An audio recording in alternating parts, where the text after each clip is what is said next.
All right. Welcome to Castles and Cryptids, where the castles are haunted and the cryptids. Always a ghost noise. Ooh, spooky. How are the cryptids? Are the cryptids cryptic? As As fuck. Yeah, they are. they sure are. We are going to delve into it this time, which is cool. Yeah. I'm so glad y'all stuck with us to get to the Yeah. cryptids. Yeah, we covered the castles. And now we're covering part 1 of the cryptids. This is true. Yes, I hope you all enjoyed our castles episode.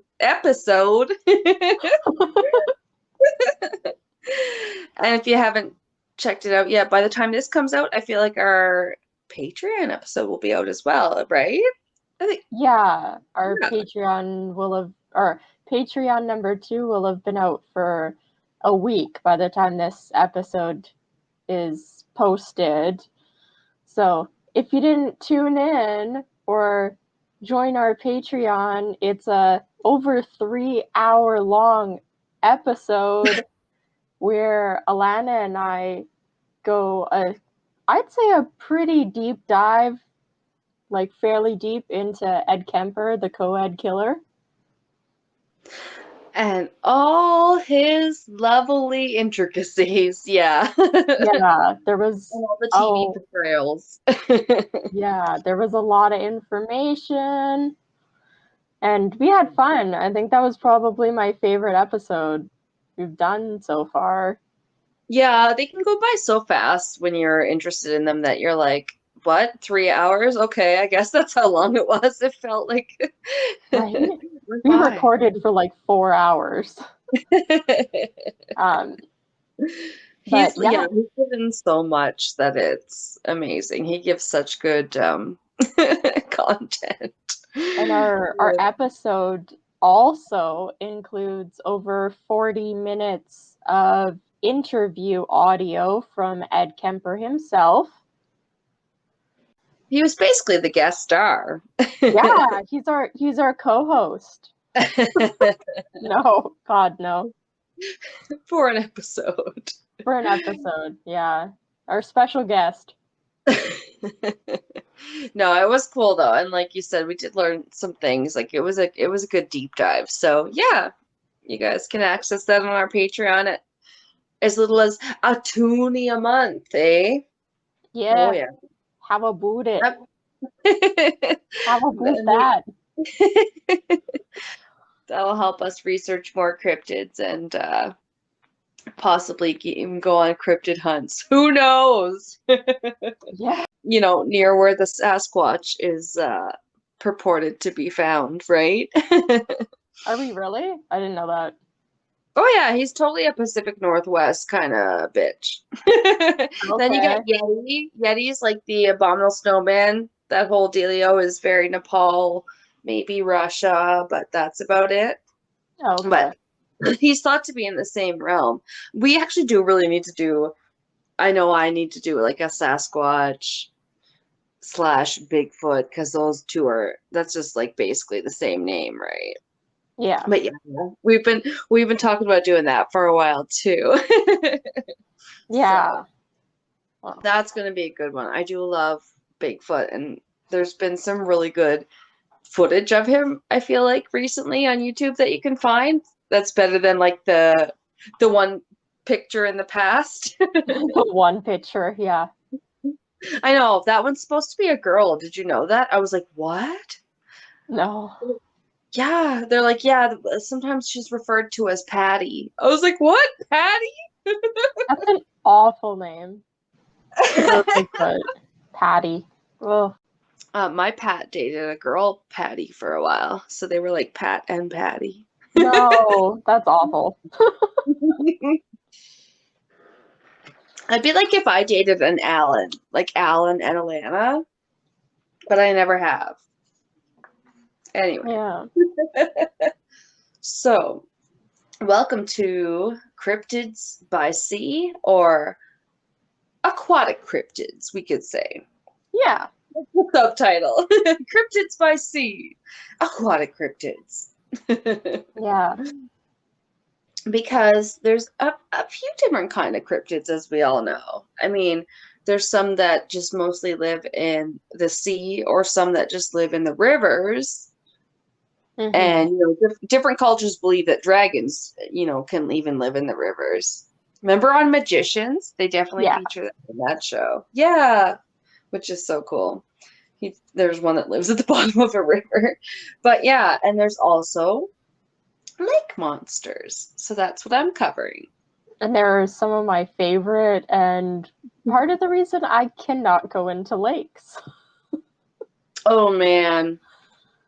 I don't know. With lakes, I was like, oh, I'm at a party and I could just like lay out on a lake. You know what I mean? When you're just no one else is around, there's no boats on a lake. And I could just like, if you lay your head back and your ears are under the water, you just don't hear basically anything. And you're like, it's so peaceful. Yeah. But at the same time, yeah, after watching scary movies, it's like, maybe I couldn't even do that now. I did that when I was a kid. Yeah, I'd be like leeches and yeah. fish and stuff touching me, something pulling me under, a shark in a lake. Yeah, we vacationed at a place called Mildred House, and they did have, I feel like they had leeches there. We definitely picked up some turtles that we took home as pets and kept them, but turtles you gotta clean their like cages a lot and shit. They were actually a lot of work. Yeah, and they can carry, isn't it, like salmonella? I don't know. We were all right. Okay. But okay, so the size of the list of the lake monsters is what really gets me. Like, you can get basically a list of the most known, say on Wikipedia, Mm-hmm. and you know who the top one is for lake monsters. Nessie. Yeah, it's definitely Nessie. It's Nessie. So from Loch Ness, Scotland, obviously. But the second one from Scotland, there's actually apparently one named Morag that lives in Loch Morar in Scotland. So okay. Yeah, because Loch just means lake. So I just don't know why that one's not as known about. Morag from Loch Morar. There's another one too, isn't there? Or the Ogopogo? Isn't that a similar thing? Oh, those were just two from Scotland. I'm just starting my list. Oh, okay. Yeah, so like a short list from Wikipedia from ones around the world. Oh, this one's from Iceland, so total guess on the pronunciation, but the Lagerfljót worm, Lagerfljót, Iceland, and then the Ogopogo, who is from the Okanagan Lake in BC, Canada. Yeah. He would be geographically the closest one to us, so that would be the one we'd be easiest to investigate, by the way. Yeah, so if you'd like to donate to our Patreon so we can go to BC and investigate the Ogopogo while sipping like some sort of drink and staring at a lake for 8 hours straight trying to spot the Ogopogo. Oh my God, because, well, we'll get into it, but that region is a total like wine region with amazing cider. But yeah, it's like. So now it's a wine tasting while we search for the Ogopogo. I see an Ogopogo. Fill up my glass. Yeah, wine and Ogopogo. That will be the title of the episode, and you can donate now. Oh, totally. COVID restrictions are lifted and we can go to BC. Yeah, but on the way, we could stop by the Banff Springs Hotel, which is supposed to be soups haunted. That could be a really good episode. Oh, I like that. I like that. Okay. Yep. We're making a road trip. Totally. That would only actually take us like a couple of days. Yeah. Okay. So after Ogopogo, which I had heard of Ogopogo, if I had to like guess off the top of like, off the cuff, any other lake monsters in Canada, I didn't know of any. But apparently there's a bunch in North America, as I've learned. Oh, okay. So after Ogopogo, some that Wikipedia lists is the Lariosoro in Lake Como, Italy. Champ or Champy from Lake Champlain, which Oh, I is know in. that one. Do you? Because yeah, I was gonna say it's Canada, U.S. that the Yeah, lake. I know Champy. I've heard the name at least. I think it's a cute name. Yeah.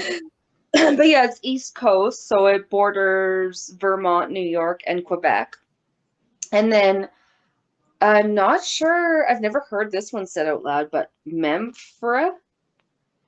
sorry, Memphre, Lake Memphremagog, also in Canada and the US, in Vermont and Quebec region. So, like, East Coast has Yeah. got some serious lake monsters going on, it sounds Well, they like. got more lakes.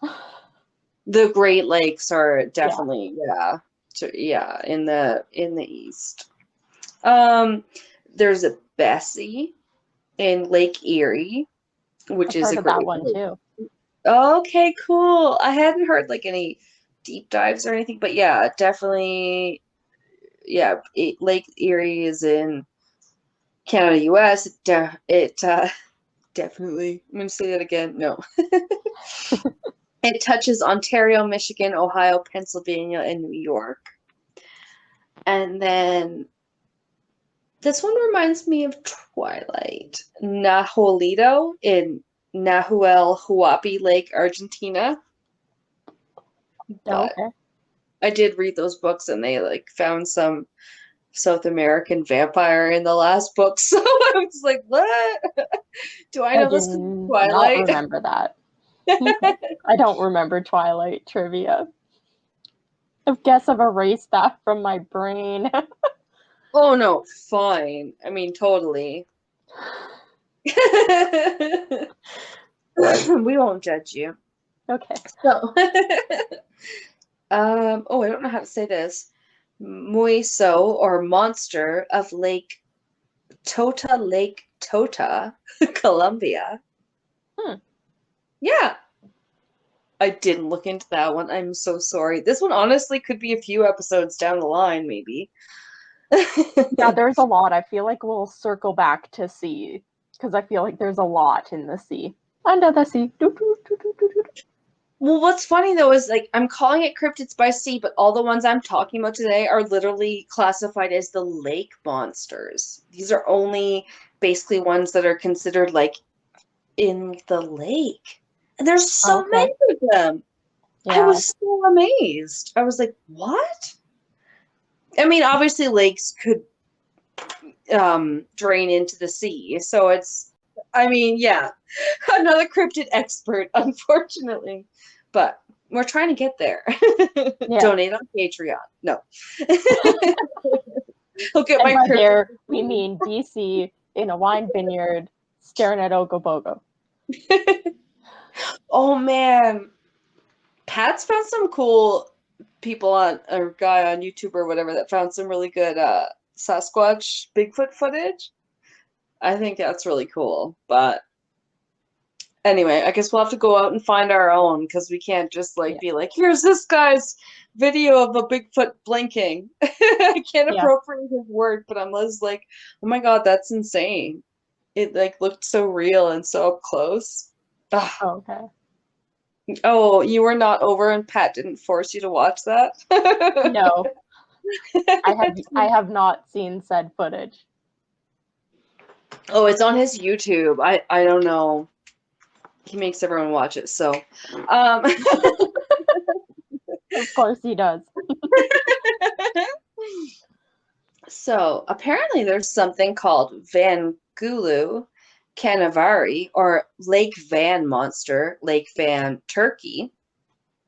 I mean, that's pretty far east. And then in Kanyamba, Howick Falls, South Africa. And then Tahoe Tessie from Lake Tahoe in the USA, which it borders, it's in the west too. It borders California and Nevada. Like Tahoe's like a big tourist destination, so that's why I'm like, is there like lots of sightings? Yeah. Get at Yeah. us. Flathead Lake Monster. Flathead Lake, Montana.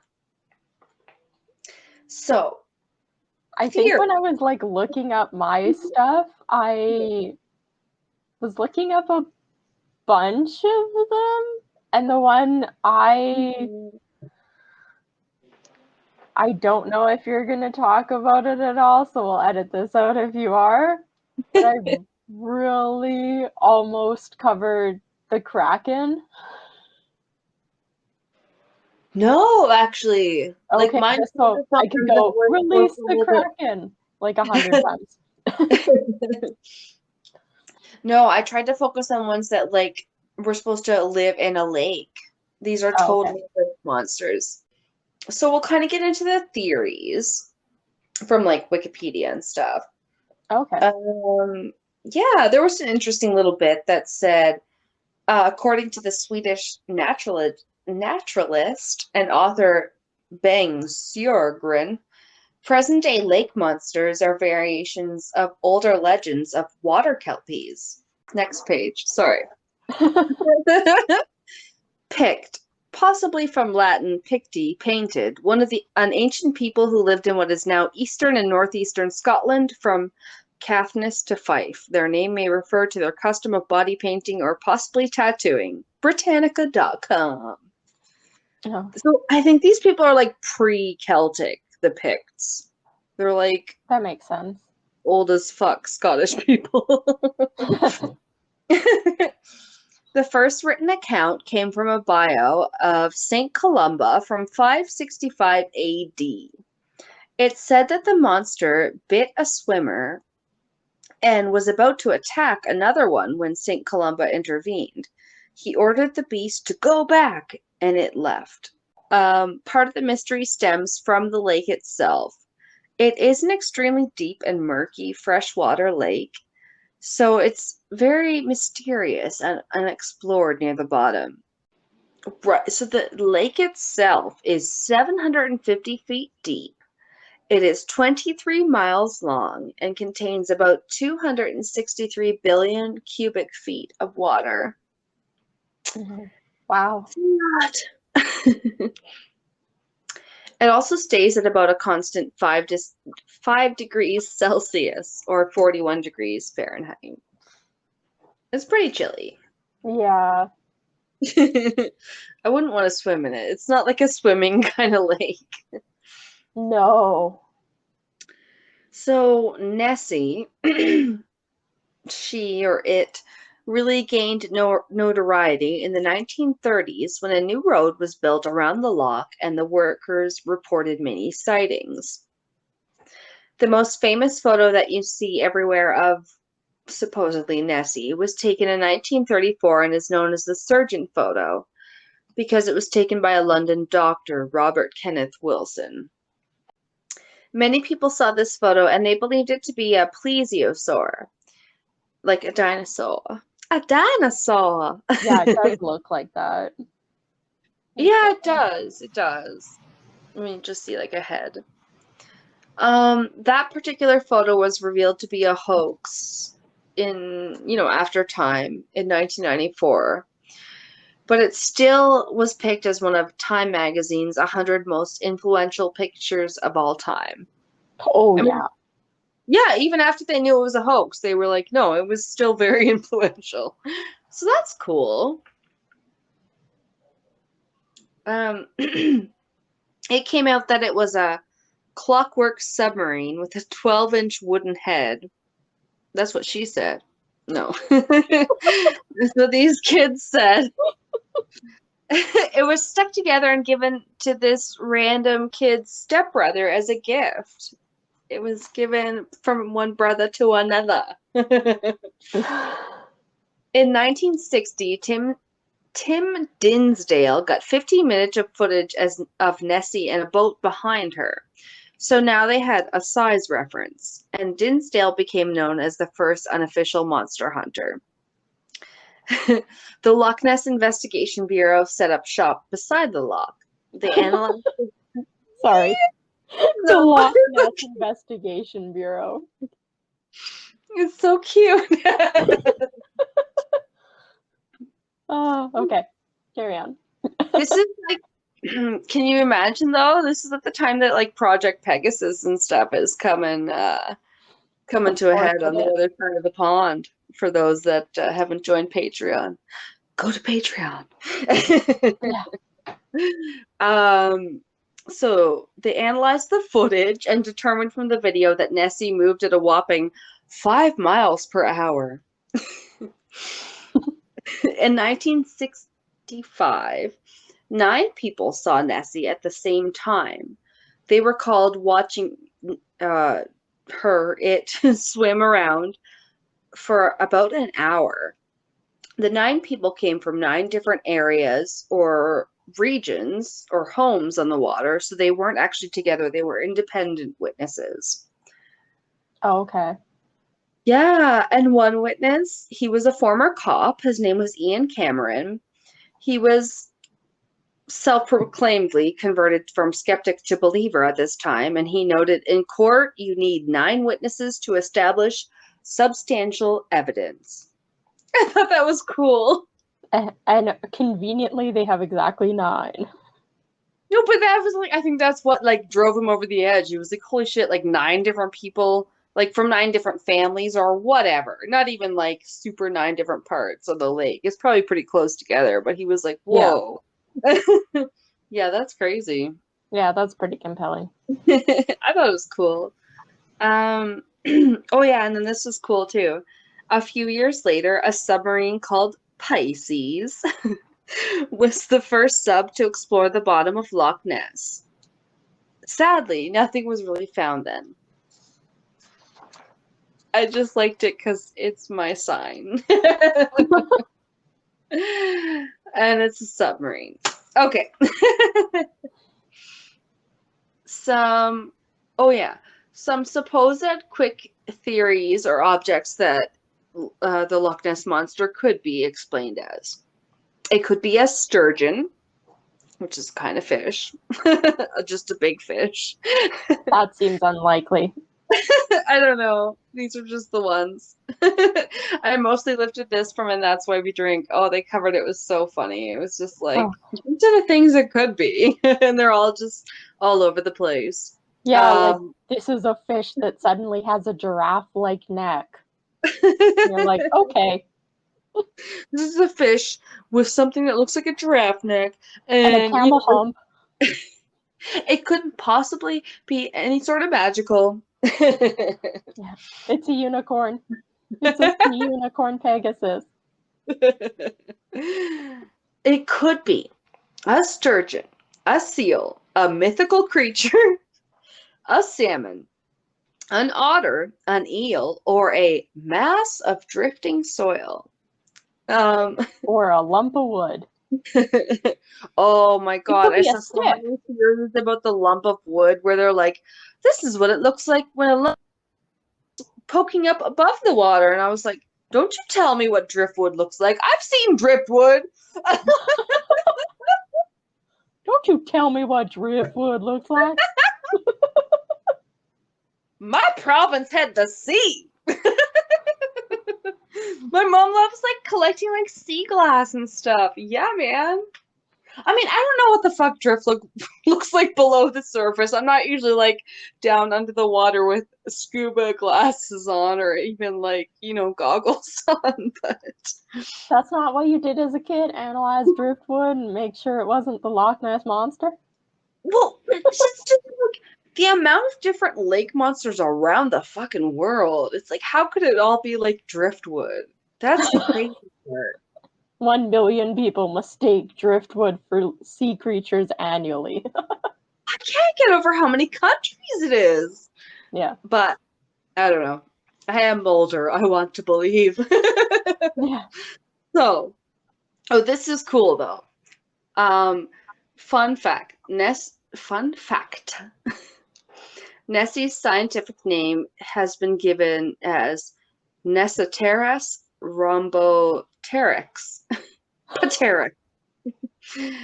And when they covered it on, and that's why we drink, M says it was pointed out later that this could be an anagram for, or people figured out it was maybe an anagram for, Monster Hoax by Sir Peter S.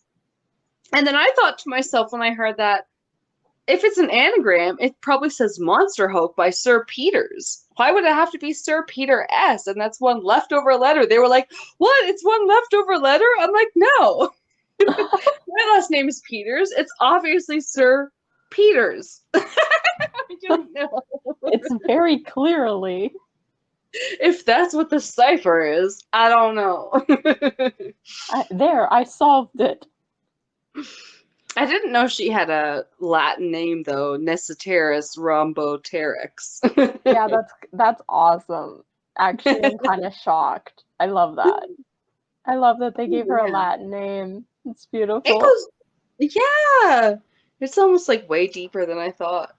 Yeah. I didn't know they were allowed to give things Latin names. It'll be one of those time fans where we have to like record on different nights because I blather on until we're like, holy shit, your segment took 3 hours. Anyway. Yeah, we'll see. BBC.com. Researchers from New Zealand have been attempting to classify and catalog all living species in the loch by extracting DNA samples. So this was fairly recent article. So no evidence of a prehistoric marine reptile called a plesiosaur or a large fish such as a sturgeon were found, quote unquote, but they found tons of eel DNA. So juvenile eels, known as elvers, arrive in Scottish rivers and lochs after migrating more than 5,000 kilometers.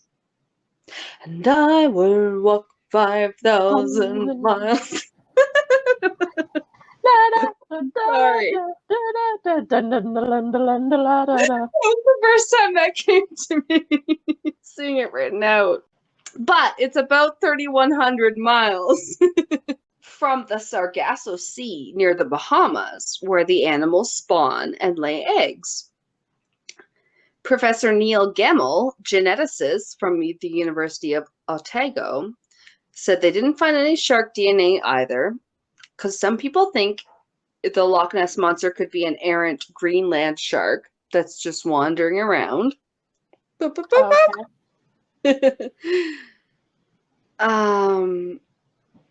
I put in a note about if you just Google Nessie is a shark, you'll get a bunch about a game called Hungry Shark that has a character that you can unlock called Nessie. Oh, wow. It's the most appropriated cryptid I've ever heard about. Take Nessie back! Take Nessie back! No. Hungry shark. Baby shark. No. Oh, God. But, okay, this is cool. DNA from humans, dogs, sheep, cattle, deer, badgers, rabbits, bulls, and birds were all found in the lake as well. Ew. I mean, they're pretty common animals, I guess, to Scotland, but still just like, at least it wasn't only eel DNA in the lake. So, fun fact, Steve Feltham holds the Guinness Book of Records for the longest continuing hunting vigil for Loch Ness. Oh, really? Apparently. That's kind of I cool. don't know. I like the Guinness Book of World Records. I actually learned a little bit about their origin on one like podcast, and I was like, "Oh, weird!" It like literally is the same as the Guinness beer. It's like the same place origin. It's cool. Oh. Yeah. How long is this dude's vigil? Do you know? He's been at it for like a few decades at least. Oh, okay. Wow. Yeah. Yeah. He's winning a game nobody else was playing. By decades. I know. Sorry, I'm dropping papers. Oh, no. Okay. Yeah, and I don't know. That's all I have on Steve Felton. But I like that kind of shit where it's like, whoa, you're the longest monster hunter? Like, that's a Yeah. pretty cool title. Or whatever. Longest continuous hunting vigil for Loch Ness Monster. Yeah, that's his title. If you would like to donate to our Patreon, we would like to beat him. So 25 years from now, Well, I could go hang out in Scotland. if you would like to send us to Scotland to beat this world record, donate to Patreon today. We can also monitor the ones in Canada. Like, there's a bunch, as we just learned. Yeah, So cool. what's one here in Alberta? What's living at Alberta Beach? I know, not too many waters here, but the Ogopogo or Augie is the closest one to us. Yeah. Which I think I'm about to get to if I haven't already. Oh yeah, we're gonna do a little bit of dive on him. Oh, okay. So, Operation Deep Scan was a fleet of boats that mapped the lake floor with sonar. Two large, unidentifiable objects or masses appeared on the radar, but were gone the next day when they came back. And basically from 1982 to 1992, there were so many sightings that Nessie was officially declared a cryptid. Upgrade! Yeah, she solidified her status. And one theory as to why Nessie is only seen sometimes is that there are tunnels deep in the lake where she or it could leave and come back at will. Possibly it could be even a group or a pod, which is kind of cool. Yeah. I like interesting proposals like that. Whereas I don't know if they're the most believable, but I want them to be. That's more believable than just one of them existing, I think. Yeah, it needs to be something that can kind of explain the sporadic appearances. Yeah. Mm-hmm. I have a little bit more, but on them, and then we'll move on. Fun fact stolen from M from And That's Why We Drink when they covered it really well on their podcast. But they said Aleister Crowley used to own a house on the lake. That's cool because he's a famous British occultist. Oh, okay. I was gonna say I don't know who that is. I feel like I mostly had to learn when I heard that because there's a song from Ozzy, Mr. Crowley. Yeah. Oh, okay. And I'd be like, what the hell is that about? You're not cool if you don't know, man. No. Then I'm not cool. Sorry. I was like, I don't feel cool. But every time I heard his name, I had to look it up because, like, honestly, I would start thinking of Crowley from, like, Supernatural. Yeah. His name wasn't Aleister Crowley, but he was obviously fashioned after this famous occultist. Yeah. Gotta love Supernatural. Oh yes, so this is fun. In 2019, there was a Storm Loch Ness movement, similar to the Area 51. Were people trying to slap Loch Ness's cheeks? I guess it was called Storm Loch Ness. Nessie can't hide from us all. Find that big boy. Oh my god! Find that big boy. It's all I amazing. could find though, because honestly, if you searched it didn't seem like anything happened after they said that it was going to happen the same weekend as the Area 51. But I just thought it was hilarious. Okay. Yeah. Maybe they found Loch Ness and she ate them all. And that's why nothing appeared to happen, because they all died. There's a bunch of them. Yeah, I don't know. It was almost like I would Google something and all I could find was leading up to it. So I was like, well, obviously nothing noteworthy happened after. Just like Area 51. I do have some more outlandish theories about that, if you will. But Okay. oh no. So, remember how I said it might have been posited that it's a plesiosaur? Yeah. One of my favorite theories I've ever heard was reading Outlander, but sort of also alluded to on And That's Why We Drink when they covered it. But specifically on Outlander, she thought, because she saw something that looked like the Loch Ness, when, like, that was when Claire traveled back to the 1700s. And she was thinking, like, what the hell? What if it could time travel somewhere under the water? And that's why it comes seen up in the river, but nobody knows when the hell it's from. Do you know what I mean? Yes, because I watched a TV show that had that in literally every episode. What do you mean? What TV show? It was a British show called Primeval.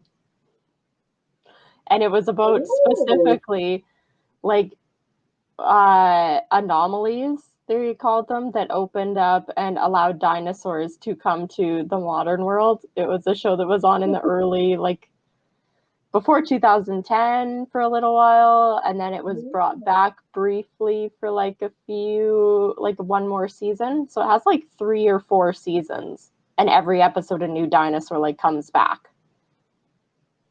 And then at one point the anomalies take them to the future where like bats using like echolocation are like kind of like predator type creatures going after them.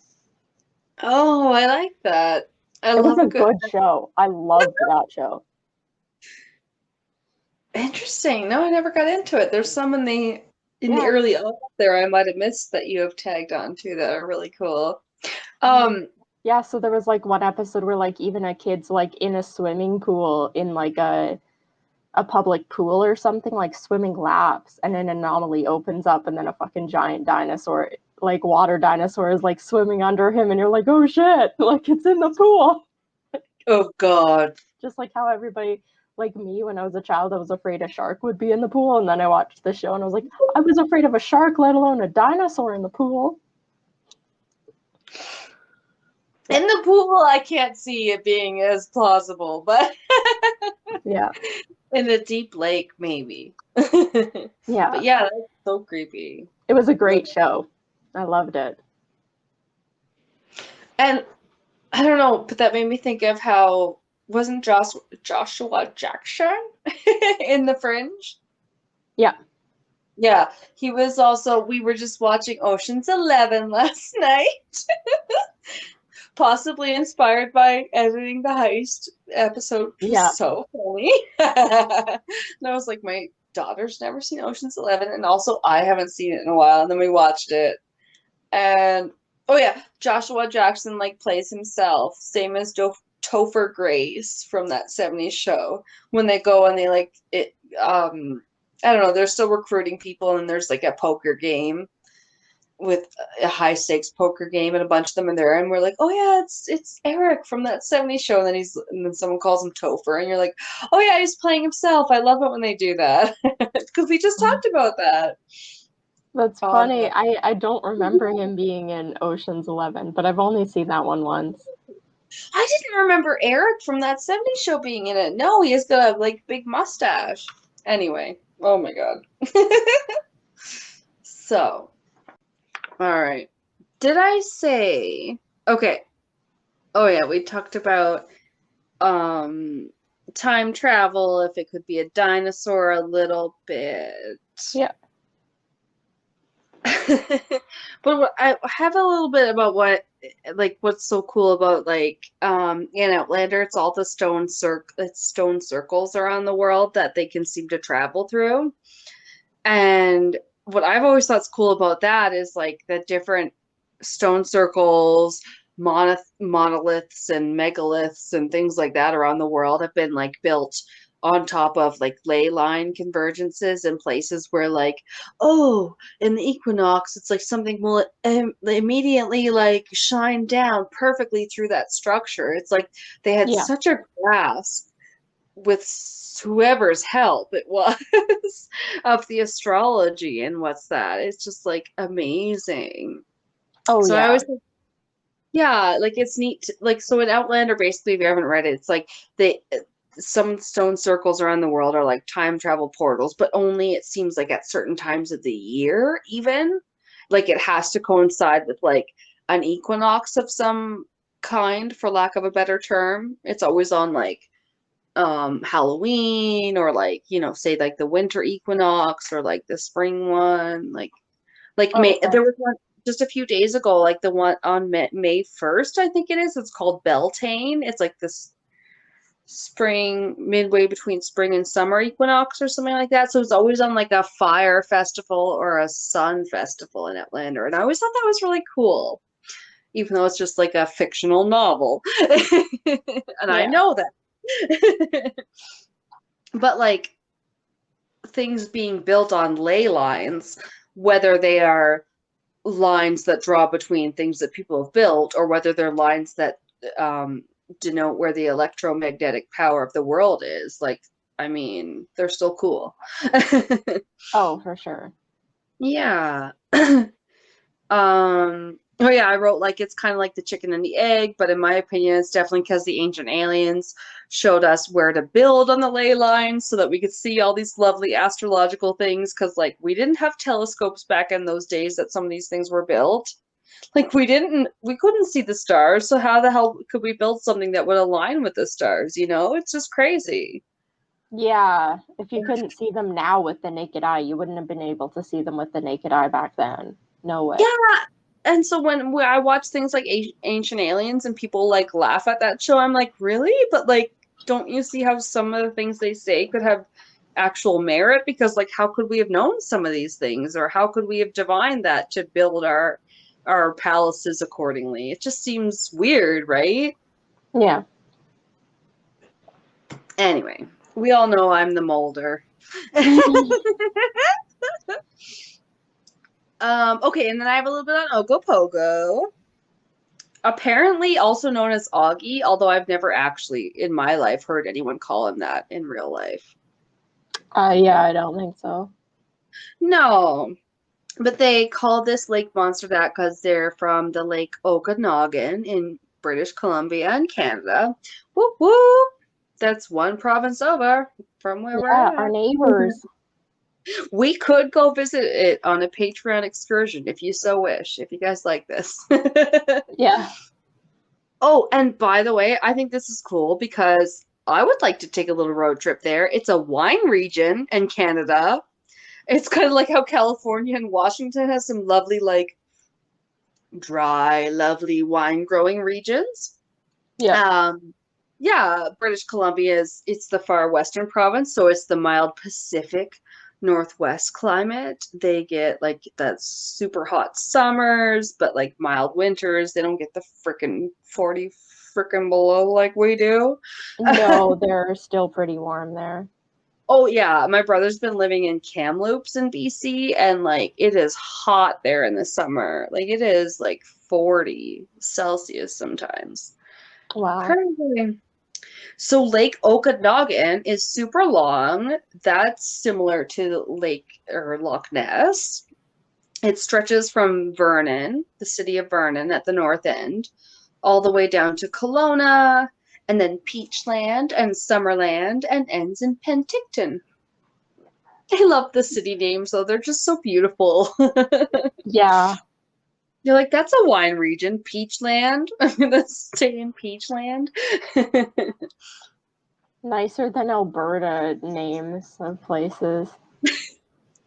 I mean, 2 hills, 3 hills. There's some cool Alberta names, like Viking and Vulcan. Okay, I guess you'd know more being the travel person.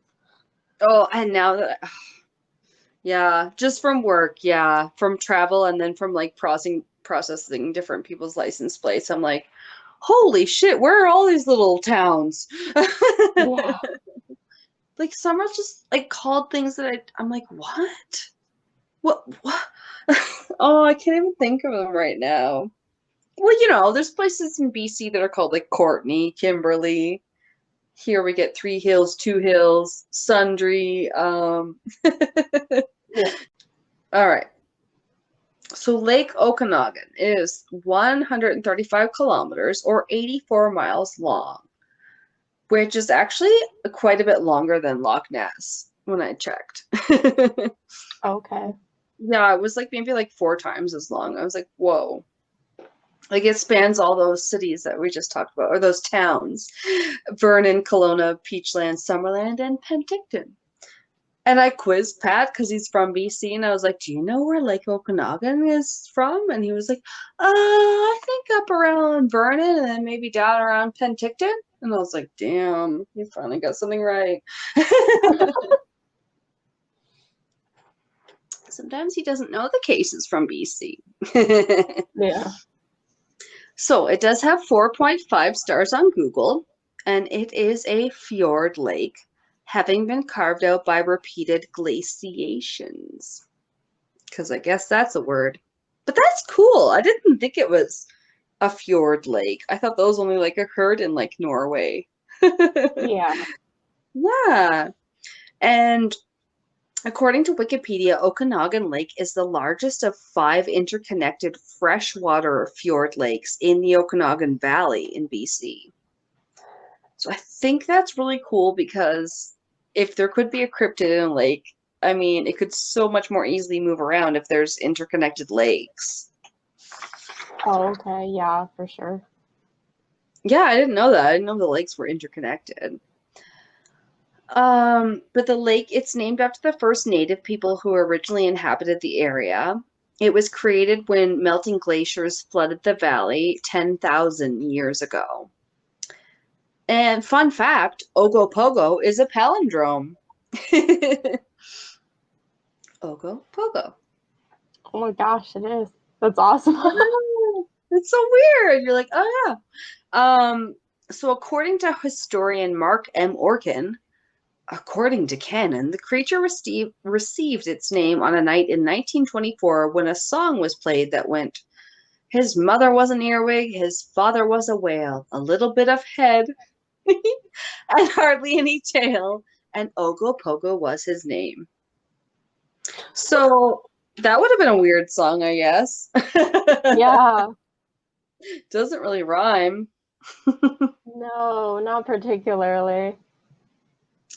But it's like settlers have in the area been seeing Ogopogo since at least 1873, which I thought was interesting because it was pretty much around the same time as Nessie was starting to be seen or reported about again, I should say, because Yeah. she was seen earlier. So that's cool.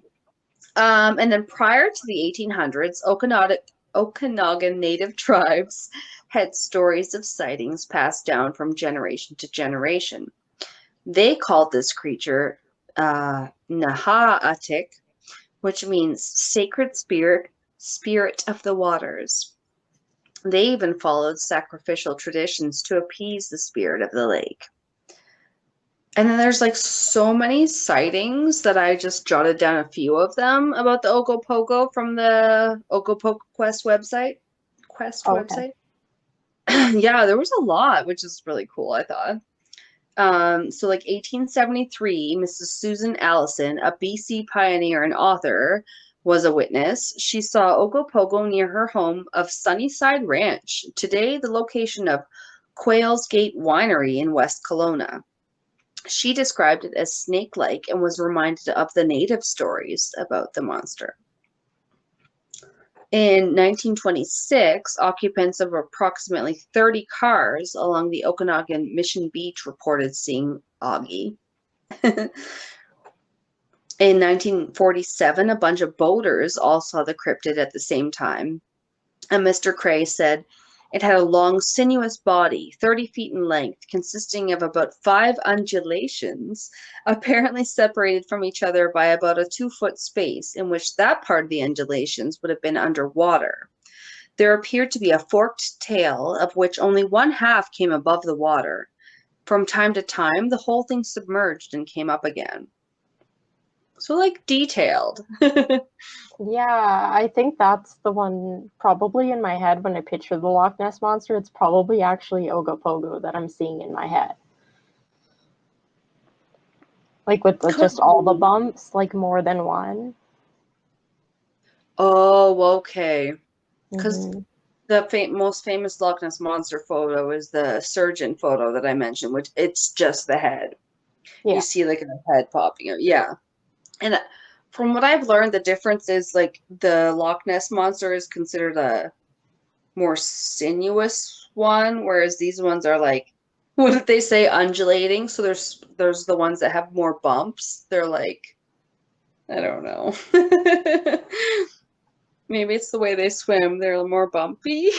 And there's the ones that Yeah. just look more like a head sticking up like a submarine, and the rest of the body just looks like an eel. Yeah, there's apparently like two different kinds. It's really interesting. Um, in 1959, two couples saw a tremendous creature with a snake-like head and a blunt nose swimming some 250 feet behind the motorboat. They watched it for 3 minutes until it went under. And in 1964, a photo was taken of the cryptid. There's a lot of sightings of Augie. That's basically it. There's a lot of sightings of the Ogopogo monster. Yeah. Yeah, I'm not even done. So it's like year unknown, a son of a BC premier saw it. So that would be like a governor for those that live in place where there's states. That would be like a governor of a state seeing it, basically. Yeah. And yeah, in 1976, a man from North Vancouver took a picture of it. So we're starting to get more pictures as cameras come into play. And 1978, 20 people driving by the lake saw it. In 1981, oh yeah, that's where I was gonna read a big long quote where someone was like, I saw it, it was behind my boat, and then I looked back and I took pictures of it, and it was still behind my boat, and it was just a long quote, basically. But they were like, yeah, they had a lot of detail, that's all. There's actually a lot. There was almost too much because there's so many lake monsters that I couldn't like include it all. It's pretty crazy. This is cool though. In 2000, a marathon swimmer named Daryl Ellis reported two creatures swimming alongside him as he passed Rattlesnake Island. They were two different sizes as they appeared to him. One was like 20 to 30 feet long, maybe, and the other was like significantly smaller, possibly a baby. I guess they followed him for a while and then they disappeared. And then later, as he swam near the Okanagan Lake floating bridge in Kelowna, a creature with a grapefruit-sized eyeball came within 30 feet, or about 9 meters, to, quote, get a close look at him, which sounds terrifying. Yeah, I'm pretty sure if I had two separate sightings, whether or not I'm an Olympic swimmer, if I had two separate sightings of a sea monster while I was competing, I'd probably stop. And just be like, okay, I'm out, guys. I'm done. It's over. You're like, is this Harry Potter? Am I supposed to fight these little what do Is I this call the Tri-Wizard tournament? What's Yeah. going on? I was gonna say gremlins, but that's not right. But there were sea people that hindered him. Yeah. There were many photos that exist. Oh, yeah. So many people tried to capture photos of the Lake Okanagan monster. What were we calling her? Not Tessie. Augie. Yeah. But as usual, it's like varying. If photos can only show so much, right? They can be of varying clarity. But some people have claim to have seen it rise up 5 feet above the water, like rearing out of the water, and people say it's like not a sturgeon. People that have seen a sturgeon fish are like, no, that is not what I saw. They don't rear out of the water or whatever. I don't know. I haven't like caught a sturgeon. I fished, but I haven't caught a sturgeon. They must be big, like salmon or you know what I mean, something huge. Yeah. I don't know. Cod? What is that damn heritage moment we used to have? Oh, you'll have the most fish you can think of, Captain, until the end of time. What was that about? I have no idea. Oh my God, no. It's one where, I don't know, we ran out of some kind of fish. It's a Canadian heritage moment. Oh God, now I have to find it. Okay. That's basically Augie. A man named Jim LaRock was the most recent person to sight the monster or capture it on film. He was enjoying the lake with his kids and he saw a long shape disturbing the water. And I saw the video because it was on like global news or whatever. And it was pretty close up and creepy. Like I found it pretty intriguing. But other than that, there's just been some other notable lake monsters, like the second most famous Scottish lake monster, that one called Morag from Lake Morar, Scotland. Sightings from that lake monster go back to 1887, so also a very old sounding lake monster. Yeah. And 16 of those supposed sightings involved multiple witnesses, which is pretty crazy. There was a widely reported claim that two men struck the creature with their boat and then it attacked them. So one of the men defended them with his oar, like beating the creature off, and then the other fired off a few shots from his gun, and that's when the creature sank beneath the waves and out of sight. So they murdered it. Or scared it off, I hope. But yeah. It's possible. The Iceland one from Lager Fjordworm. It's a lake monster that lies in Lager Fjord near Ingolstadur. That dates back to the 15th century, possibly even as early as 1345. She is still seen today in the 21st century, including a 2012 video. Doesn't mean I can pronounce it, though, because it's Icelandic. It's possibly 40 feet long. It lives in fresh water. It has been seen outside the water, either coiled up or slithering toward the trees. Gross. It is a many humps type lake monster, unlike Nessie, who is a serpentine. That's what I think I was trying to get at earlier. If they seem more snake-like, they're called a serpentine. If they have more humps, going through the water like a little camel, they're a many humps monster. My humps, my humps, my humps. I was almost gonna do that. I'm like, I don't know. Yeah. It's interesting and funny.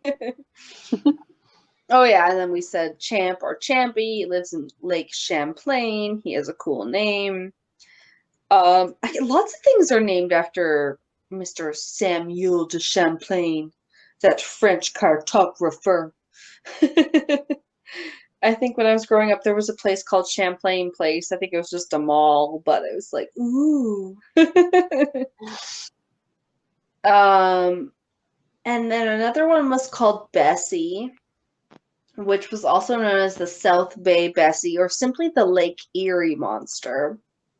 So, like, really a lot of monsters in North America to get into that I was just like, whoa, I'm just gonna, like, touch on them because it's not enough to do a whole episode, Yeah. There's something called the bunyip, found in Australia. It's a creature of Aboriginal mythical origin. It lives in swamps, billabongs, and creeks, riverbeds, waterholes all over Australia, especially in New South Wales. And bunyip is meaning in the Wemba Wemba language devil or evil spirit. It has a taste for small prey, including children, or so they told the kids. And its description is so varied. It's like scaly, furry, big, small, skinny, beefy. It's like all over the place. It's everything. Yeah. That one, there's just like no straight answer on it. God damn, my segment was longer than I thought. I'm so sorry. Almost done. The Beast of Busco is a giant snapping turtle that purportedly lives in Churubusco, Indiana. There have only been a few sightings of that one, though. And almost last but not least, As the Waddle Aztec Mayan myth is something that looks like a small streaked dog, except for it has a hand at the tip of its tail. So picture, Scooby-Doo, but Ugh, at the end of the tail, it's got a little hand. it's gross. According, I know. According to legend, it would hide, submerged in a lake or a stream, and begin to wail like a small child or a frightened woman. Once the victim would run to help, they would be strangled by the tail hand. Then it would tear out your eyes, nails, teeth, and eat those, then throw your body on the riverbank. Thankfully, the last sightings were in the 1500s. Whew, Oh, Jesus. so gross. And I think this is maybe last. According to legend, the Groot slang is a primordial creature as old as the world itself. Tales state that gods, new to the crafting of things, made a terrible mistake in the Groot slang's creation and gave it tremendous strength, cunning, and intellect. Realizing their mistake, the gods split the Groot slang into separate creatures and thus created the first elephants and the first snakes. But one of the original Groot slangs escaped, and from this first sire, all other Groot slangs were born. It is claimed to devour elephants by luring them into its cave. The cave is known as the Wonder Hole, or the bottomless pit. Supposedly, it connects to the sea, which is 40 miles away. According to local legend, the cave is filled with diamonds. It is also said to live in warm rivers and lakes. In Benin, it is said to be a huge elephant-like creature with a serpent's tail. Sometimes it's depicted as a snake with orange gems for eyes. Also, according to the tale, Groot slangs covet gems, particularly diamonds, and despite the creature's lust for cruelty, victims can often bargain for their freedom by offering a Groot slang enough precious gems. While searching for treasure in the Richtersveld of South Africa in 1917, English businessman Peter Grayson disappeared after members of his party were attacked and injured by lions, prompting legends that the Groot slang had killed him. It had also been featured in the TV show Secret Saturdays. It just reminds me of dragons hoarding stuff. Mm-hmm. True. The movie that made my daughter Rain Afraid from 3D movies was the one where it's like the Hobbit Part 3, and they're digging through. There's a big treasure chest, and then one's supposed to be the special, gem, and then it you looks at it, and then the dragon comes out and eats it or something, and I don't know, it was something about that. She was like, look, I can touch the gem, and then all of a sudden the dragon came out 3D, and she was like, I hate 3D movies. Okay, so that's why she doesn't wear the glasses now? Yes. Okay. That one movie ruined her. She was like, oh, I can see the gem. But then immediately it was scary after that. I don't know, because I didn't think it was that scary, but it was, there was a dragon. I get it. I mean, but the one thing I was going to say about cryptids, though, too, is sometimes I've heard that, yeah, it could be interesting if maybe they were somehow getting through in a crack in our universe. And I was like, that's an interesting theory. But other than that, that's all I have on my cryptids. Oh, okay. Yeah. Yeah. All right. Are you ready? I am ready to rumble. So, I think I had told you what I was covering. I'm covering mermaids because just to make sure we didn't cover sort of the same thing. Yeah, but that doesn't mean it's okay, well, what the heck? I can't even think of what I could talk about. I would have to definitely look things up. So yeah, I feel like I'm gonna learn. Yeah, I feel like I learned a lot for sure. I don't know. I wanted to do mermaids because I like me and my friends when we were young, like around like 10 and stuff, all we wanted in life was to be mermaids. So It is the dream. And yeah, then you'd have like long, I always pictured I'd have like long, blonde, curly hair. yeah, All of a exactly. Yeah. Because apparently. Yeah, so I was like, oh, sweet. And then I was like looking up a list of cryptids and a mermaid was on there and I was like, oh, I didn't even know like mermaid qualified. And I was like, that's kind of cool. And then I was like, I want to do a mermaid. Yeah, I suppose as long as anything is like a mythical creature. Yeah. I think that's, and it's so funny. I just know when I was growing up, it's like we talked about cryptozoology, but people didn't throw around the term cryptid. I feel Yeah. like this is it's the cool thing now. It's like you talked about like monsters and like, I don't know, monsters, supernatural creatures. Yeah. Yeah. A cryptid by any other name would smell as funky. Yeah. Oh, I'm sure. I'm sure mermaids would smell not great. Just like every other fish ever. Oh, you didn't come across how stinky they are in your research? Oh no. Actually, no. I think that's probably about the only thing that's not mentioned. Oh, really? Yeah, actually, that's kind of interesting. I didn't even think of that when I was doing my research. I've been like, but I don't think a lot of these are like super close encounter kind of things. A couple of them are, but yeah. Oh, So okay. first off, the word mermaid apparently is a compound of the Old English mare, meaning sea, and maid, meaning a girl or young woman. So, Oh, mermaid. sure. I suppose that is pretty plain when you just put it in like that. Yeah, right?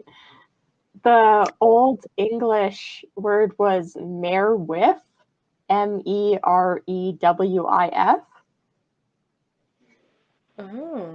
Yeah. And mermaids are associated with perilous events. So it can be floods, storms, shipwrecks, drownings. They can be benevolent or beneficent, bestowing boons or falling in love with humans. So they can be good or bad, depending on how you view them. Oh, just like people. Yeah. But with tails. Yeah. A little fishier than people. Taily lives matter. Yeah. The men are called mermen. Traditions and sightings of mermen are less common than those of mermaids, and they're generally assumed that they actually just coexist with mermaids, even though they're less common. What? Okay. So Yeah. they're not all one group? No, it doesn't seem to be that way. Do they inseminate them at all or just Uh, agree to move on? Most of what I found just talks about like if mermaids mate with like humans. It doesn't really talk too much about like them as a species. Okay. Yeah. Just curious. Yeah. Mermen are described as wilder and also uglier than mermaids, and they often have little interest in humans. Oh, fine then. We don't have any interest in you either. Right? The male and female group, like collectively, are referred to as merfolk or mer people. I had Okay. heard mer people before, but not merfolk. No, I feel like No. I've heard it somewhere. Harry Okay. Potter, maybe? I don't know. Oh, probably. Or my mom had old books about like elves and nymphs and things like that that Yeah, I they would. would definitely say merfolk. Hmm. Today, I was listening to night classy, and one of them was reading, and she said folklore, and then she was like folklore. I love it when people leave in their like cute little slips of the tongue. Yeah. I was like, oh, that's gold. Speaking of that, mermaids appear in folklore of many cultures worldwide. Folklore. Folklore. That's great. I love folklore. The sirens of Greek mythology, especially in the Odyssey, are actually shown as half bird and half woman. And they later kind of transitioned to displaying them as a fish-tailed woman. So, yeah, the shift possibly started during the Hellenistic period, but is shown in mermaid-like depictions of sirens in later Christian bestiaries, which I did not know what a bestiary was, but it's apparently like a species identification book kind of thing. Okay, I was gonna say like a sort of a home zoo or something, but Yeah. No, I'd say it's kind of like the Fantastic Beasts and Where to Find Them book, where it has like all of the creatures in it. That's what I guess the Christian bestiaries were like. oh yes, the Arumpants, the Bowtruckles, the Yeah. Nibbler. So some attributes of Homer's sirens, such as the enticement of men and their beautiful song, also became attached to the mermaid. They're also often associated with lust. And mermaids have been described as able to swim up rivers to freshwater lakes. Oh. Yeah. Okay, so Ariel could sing because of the association of the siren song. That's interesting. Yeah, that's kind of, I'd assume, where it like comes from. But the sirens in like early times were half bird, half woman. Right. Yeah. Okay. So I have some different descriptions of mermaids like from around the world, depending on like what country or like area of the world we're talking about. There's like a little bits of variation and some like legends and things associated with them. So in Mesopotamia and Eastern Mediterranean, they are entities with tails of fish and the upper bodies of humans.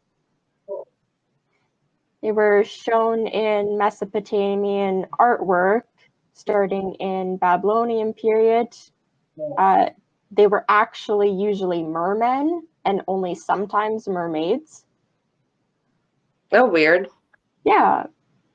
Mermaid figure may have been, I don't know if this will be pronounced right. I think I tried looking it up, but I couldn't find it. It's Kuliltu, Kuliltu, means fish woman. LT. Oh, okay. I don't know. They were used in Neo-Assyrian art as protective figures, and they were displayed as large monuments, as well as like small protective, like personal size, like figurines. Oh, okay. Like a totem or something. Yeah. Ah. The first known mermaid stories appeared in Assyria in 1000 BC with the story of the goddess Atargatis. Yeah, Atargatis. She was the Sure. mother of an Assyrian queen, Semiramis. She loved a mortal and unintentionally killed him, apparently. Oopsies. Yeah, oops, he's dead. Apparently, she was so ashamed she jumped into a lake and took the form of a fish, but the waters would not conceal her divine beauty. Then she took the form of a mermaid, human above the waist. Oh, although the earliest representations of a targatus showed her as a fish with a human head and an arm, which was interesting pictures I came across, but unfortunately, I don't think I could get a single one to work on the website. So, Weird. We'll have to Google it. yeah, it's interesting. It's pretty much like a full fish body minus like just the fish head part, and that part is just like from the shoulders up a woman with like just a random arm sticking out of her shoulder. Like, Oh, no boobies covered by shells. nope, no stomach, no nothing, just some shoulders and an arm sticking out of a fish with a head. Is there any more like that? Because that sounds like something similar to something I read in a book the other day. One of the Shadowhunter books. There is. I think there's one other that's described that way too. I think it's later on. Okay, interesting. Yeah. So the Greeks recognized a targatus under the name of Derketo, Derketo, Derketo. Oh. In his natural history, Pliny the Elder, which is Pliny. yeah, describes sightings of mermaids off the coast of Gaul. He says that their bodies were covered all over in scales and that they often washed up on shore. And apparently the governor of Gaul even wrote a letter to Emperor Augustus to inform him, which is kind of funny. A complaint letter. Yeah, these dang mermaids just keep washing up on shore. Get off my lawn. In 1001 Nights is a collection of several tales featuring sea people. In these tales, they're identical to humans, but they can breathe and live underwater. They also interbreed with land humans, but their children can also live under.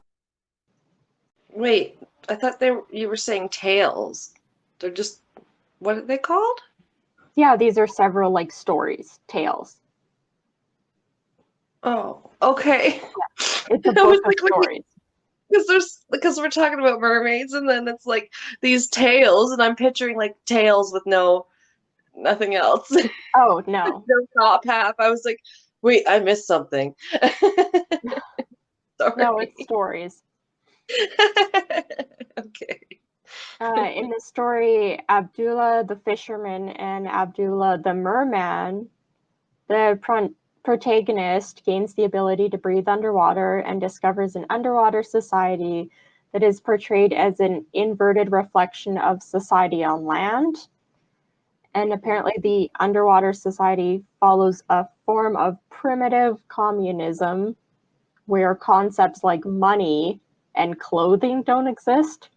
I'm pretty sure clothing not existing is not primitive communism, but okay. We don't talk into the differences between it and socialism and blah blah blah.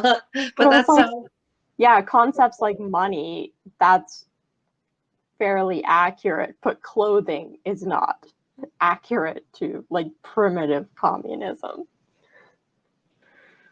right. But it sounds like the upside down.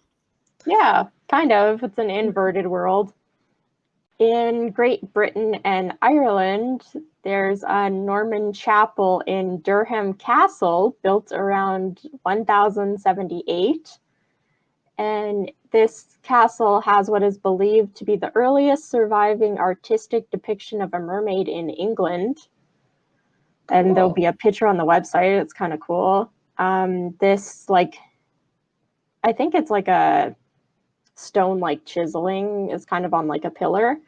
It can be seen on the south-facing capitol above one of the original Norman stone pillars.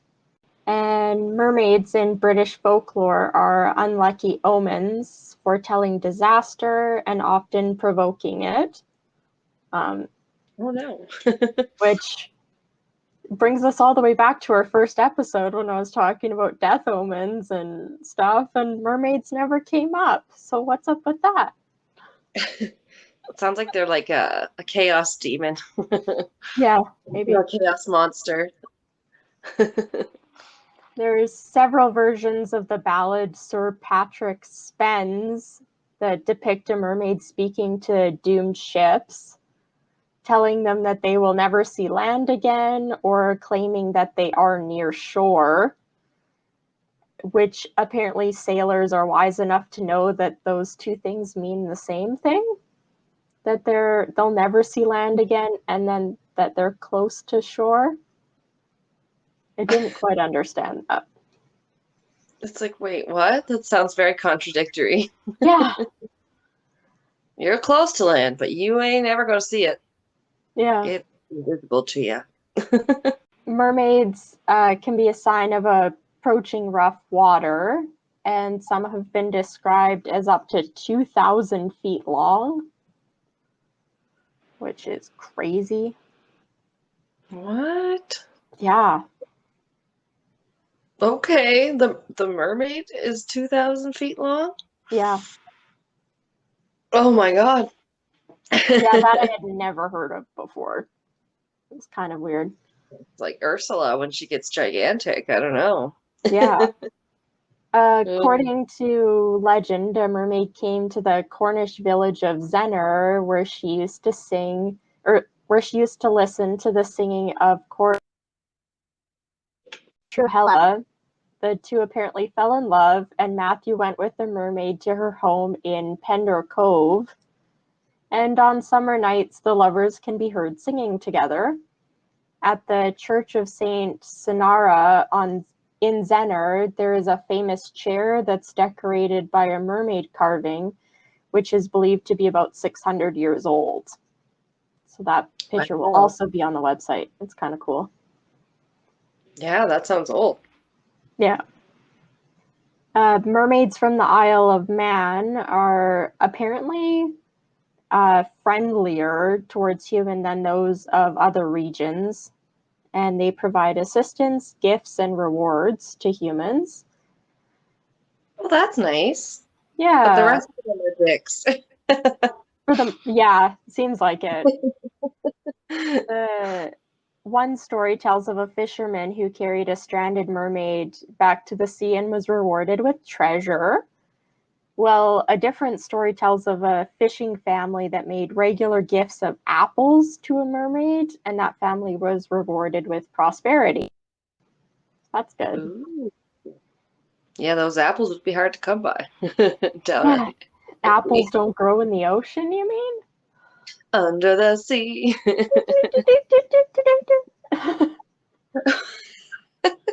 I can't mimic the whatever that instrument is.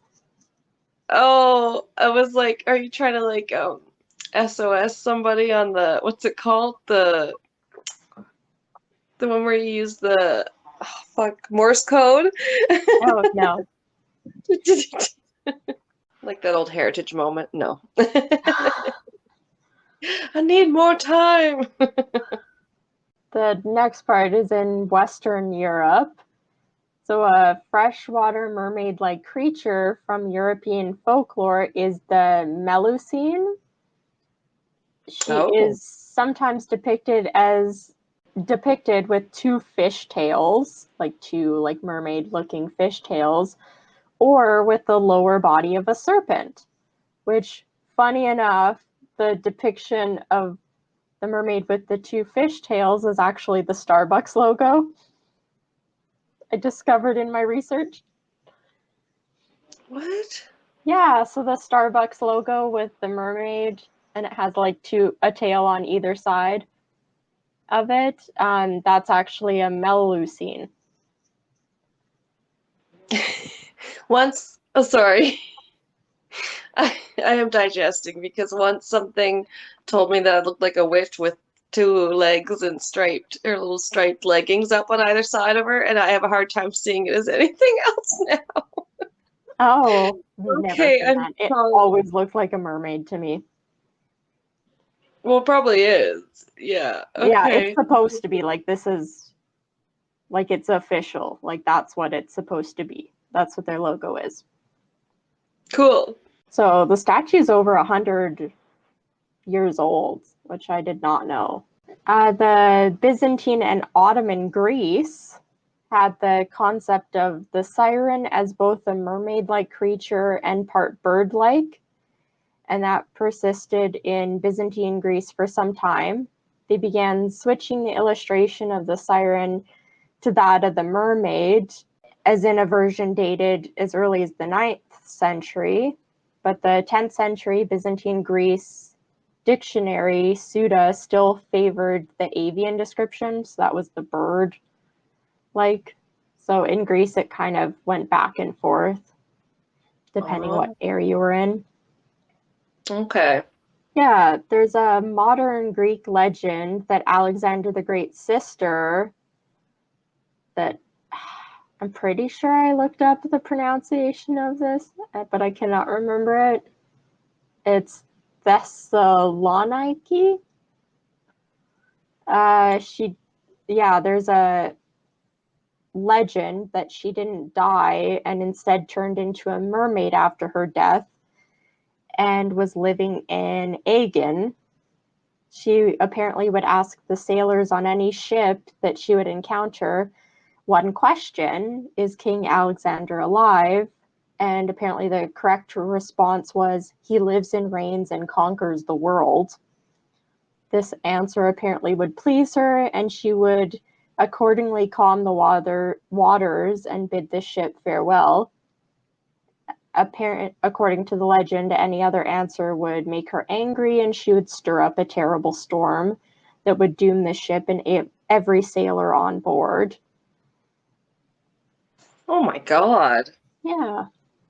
Just like a hateful PR woman. Yeah. This legend comes from an Alexander romance that I'm not even going to try and pronounce the title because it's long.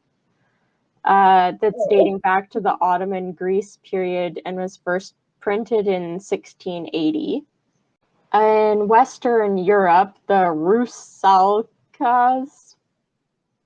I looked up the pronunciation of that. That's what Google told me. Rusalkas are the Slavic counterpart of the Greek Sirens, and the Naiads. The nature of Rusalkas are among folk traditions. They share a common element. They apparently are the restless spirits of the unclean dead. Ooh. Yeah. They must be stinky. Yeah, the unclean and the dead. Yeah. So, not good. Not a good combo. No. They apparently are usually the ghosts of young women who died a violent or untimely death, either by murder or suicide, and often due to drownings. And one thing said that it was often before their weddings, which was an interesting detail. And that made them unclean? Weird. Yeah, they apparently inhabit lakes and rivers, and they appear as beautiful young women with long, pale green hair. Green hair I've never heard before. And they have pale skin so that they can blend into their environment of floating weeds and their days spent underwater in faint sunlight. Oh. Yeah, so these ones kind of blend into their environment. They can be seen after dark dancing together under the moon and calling out to young men by name, trying to lure them to the water to drown them. Yay. Yeah. Yeah, like I said, some of these are like sightings kind of mixed with like the legends. So this is kind of both. In China, there's a sighting or two accounts of mermaids written in the Jottings of the South of China from 1730. In the first, a man captured a mermaid on the shore of Lantau Island. She looked human except that her body was covered with fine hair in many different colors. She couldn't talk, but he took her home and he married her. And after her death, the mermaid returned to this, or after his death, the mermaid returned to the sea where she was found. And in another story from that book, a man sees a woman lying on the beach while his ship is anchored offshore. When he looks closer, her feet and hands appear to be webbed. She is carried to the water and expresses her gratitude towards the sailors before swimming away. Oh, she's like, thanks. Yeah. It's So like a firefighter getting a cat out of a tree. yeah. So these mermaids in China, I guess, are covered with a bunch of hair, like everywhere. No. In a bunch of different colors, which is kind of interesting because I didn't really find that anywhere else. Weird. And in Korea, it's kind of interesting. It's bound by the sea on 3 sides of it. So some villages on the coast, there are a bunch of mysterious stories about mermaids. And these mermaids are described to have features like humans, with Kim Dam Rayong, who was a mayor of the town, apparently saved 4 captured mermaids from a fisherman, and it was recorded in the unofficial histories. In That's nice. yeah, in Dongabik Island of Busan, there's a tale of Princess. Oh, so many words. Okay. Hoang, okay? Hoang, Okay. from the kingdom of Naranda, a mythical undersea kingdom of mermaids. This tale is based on the historical Hyo Hoangko Oak from India. So Chinese to me. yeah. Yes. Another tale concerning a mermaid named Sinjaik, who warned fishermen of impending storms by singing and throwing rocks into the sea from the Geomon Island. The island's residents believed her to be a goddess of the sea and that she could predict the weather. Oh. Yeah. Handy. Yeah. I mean, who needs the weather network when you have mermaids? You know the weatherman always gets shit on too, because he is the one guy who can always be wrong at his job. Yeah, right. Yeah. And Our weather guy, the global news weather guy, is just kind of smarmy. I said it. I don't have cable, so I just check my phone. Pat, that in that way, Pat acts like an old man because he watches the news, and then he as Gloria from Modern Family would puts it, he gets mad at the news. Yeah. My parents do that. My parents watch the news, and when there's nothing on, they just flip it to the weather network and have that play for like 3 hours straight. I don't understand that. It's like at that point you don't need the TV on, you're not really watching it. Yeah, right. Oh my God. There's much better things you could put on. Yeah. So the last part of the world for mermaids that was mentioned is Africa. So the Nami water, which is the translation of mother of the water, they're water spirits revered in certain parts of Africa and South America.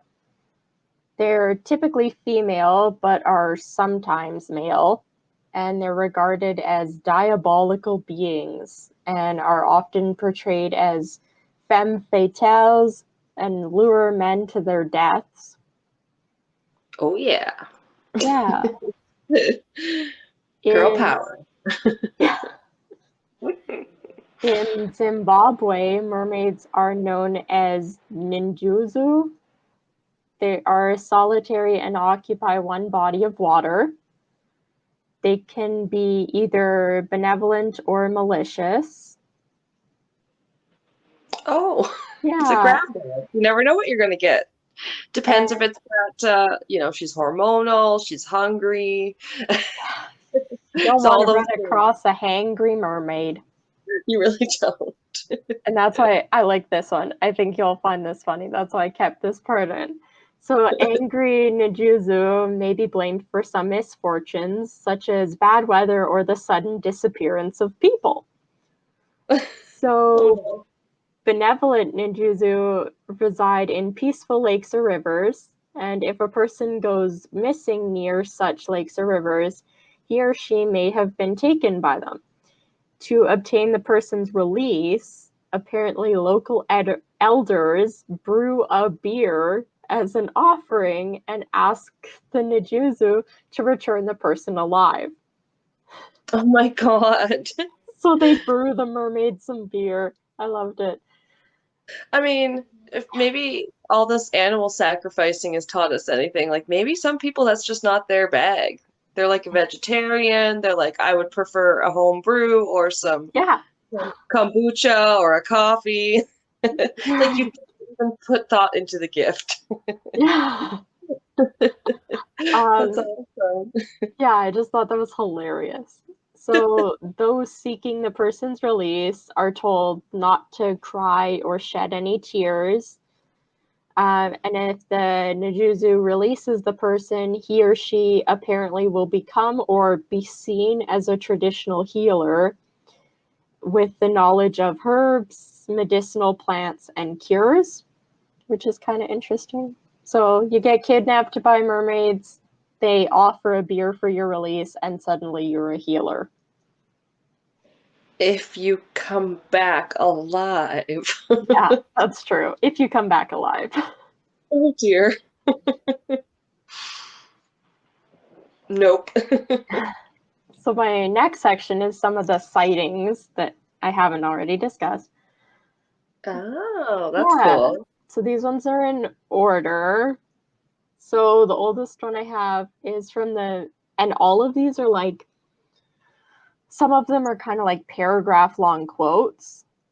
So I will be reading them verbatim because it's a quote, like from a written article.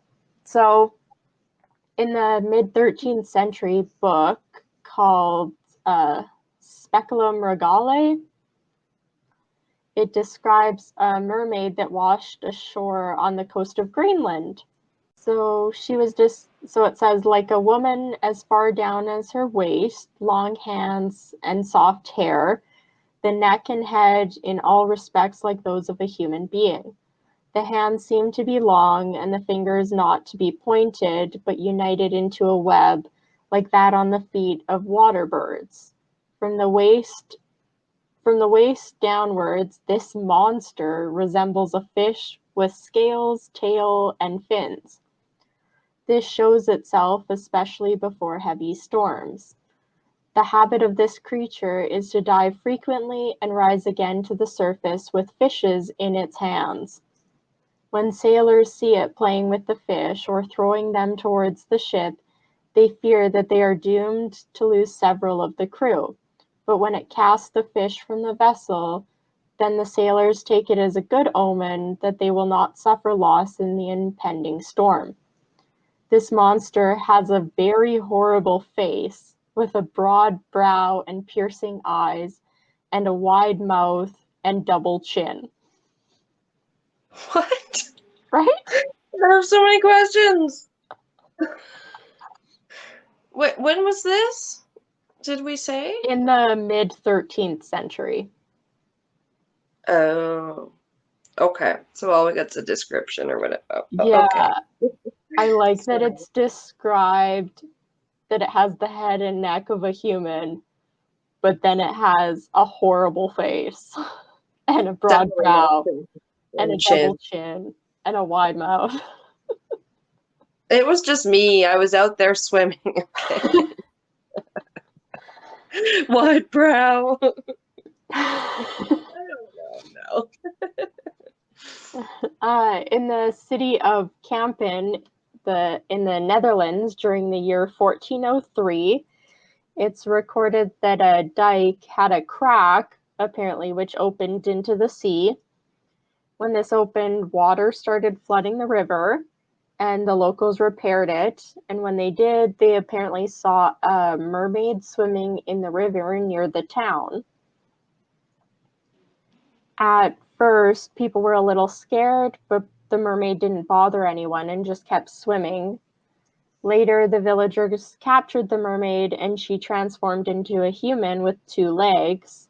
She apparently couldn't speak, but they forced her to join their society. And this is sad, but apparently the mermaid tried to escape and jump back into the water multiple times, but someone was always there to stop her, which sounds awful. And she ended up there accidentally, like. Yeah, so now she's just... Rude. Yeah, she was their prisoner, I guess. So that's not great.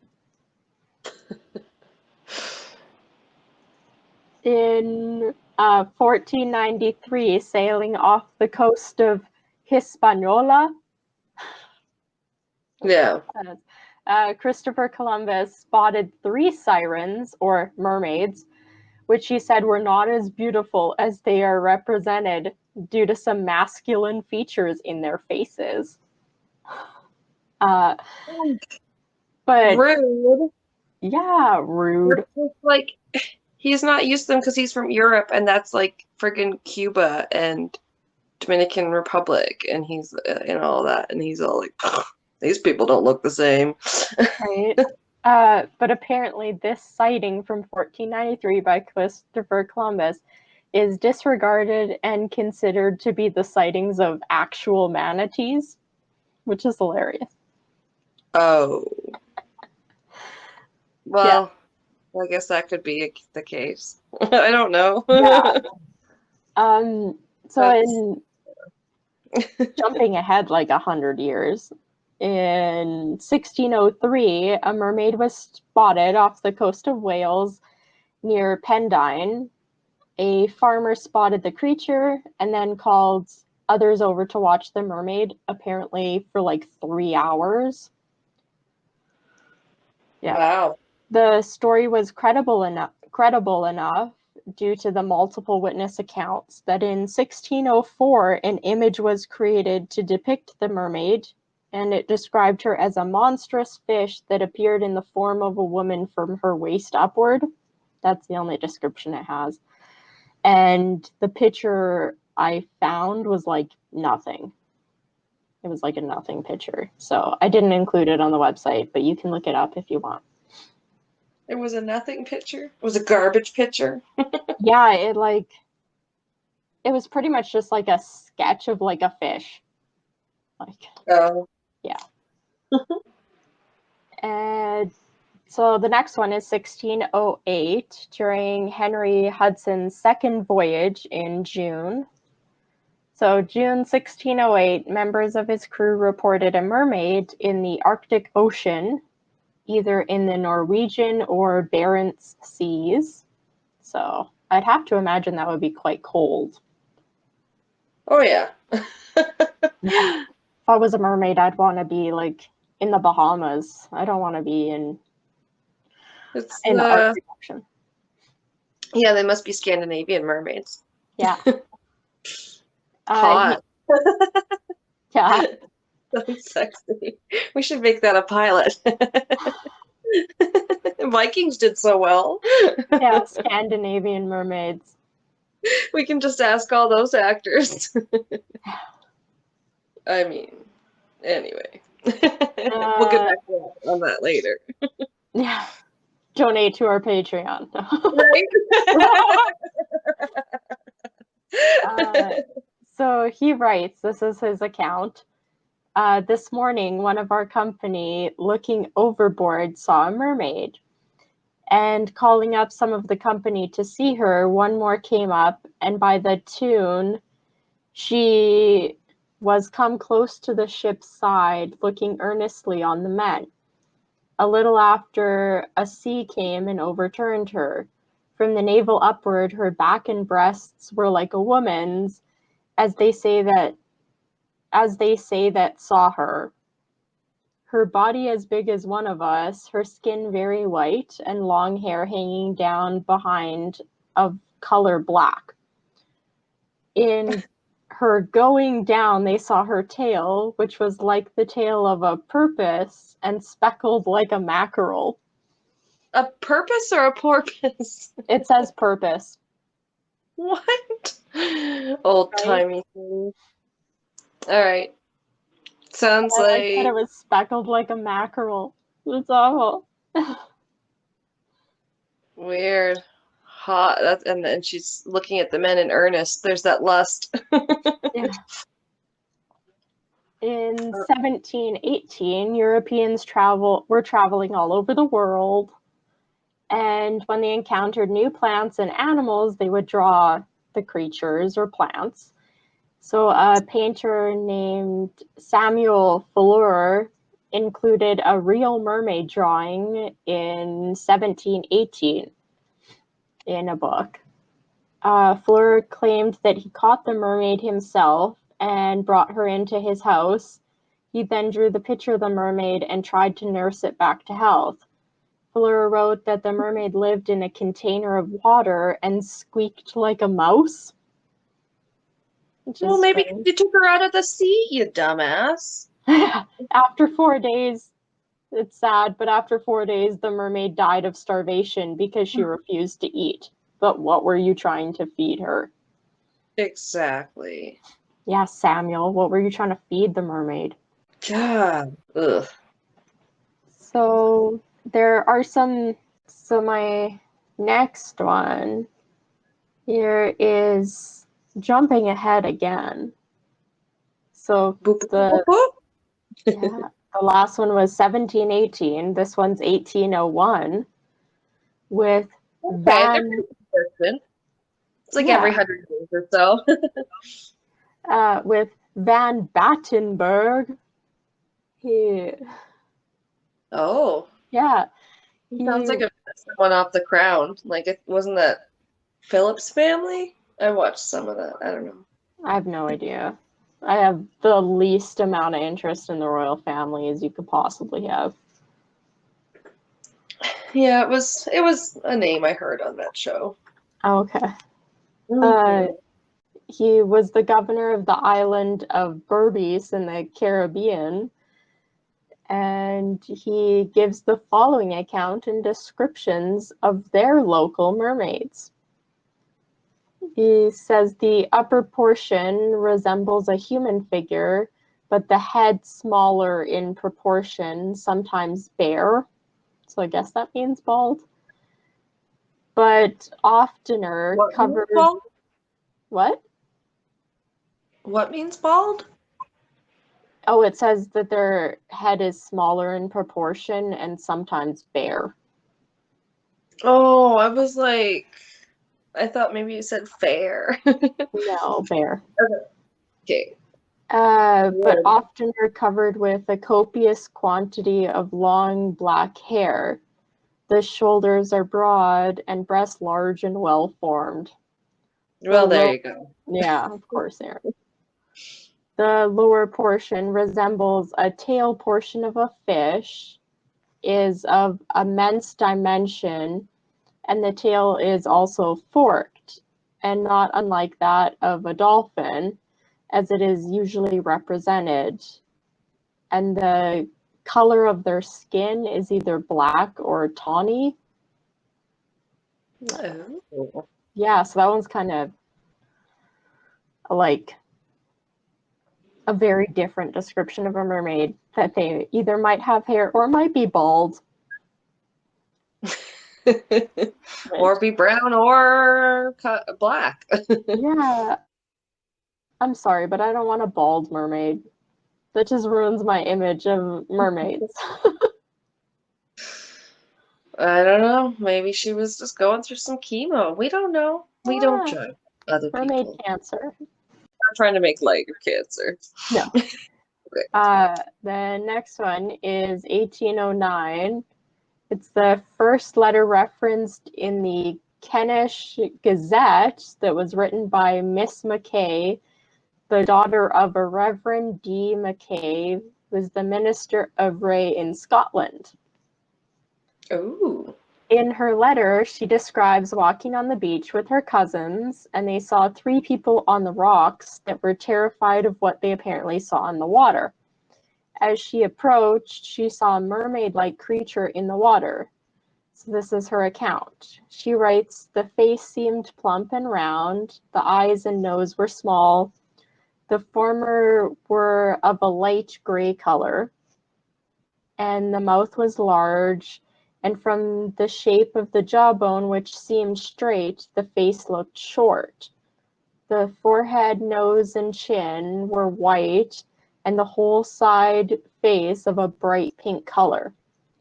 The head was exceedingly round, and hair thick and long of a gray, oily cast, and appeared troublesome to it, the waves generally throwing it down over the face. It seemed to feel the annoyance, and as the waves retreated, with both its hands frequently threw back the hair and rubbed its throat as if to remove any soiling it might have received from it." So apparently mermaids also experience when your hair is really long and you're in the water and you come out of the water and your hair's just in your face and then you throw it back. Yeah, apparently mermaids. Really? Yeah. So gross. oily, even in the water. Yeah. Gross. It takes all kinds, I guess. We're getting all kinds of mermaids tonight.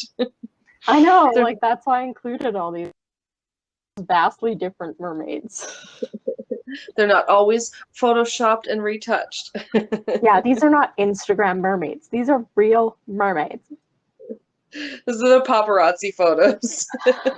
These aren't staged at all. Catching them on their day off with no makeup. Their hair's not done. Yeah.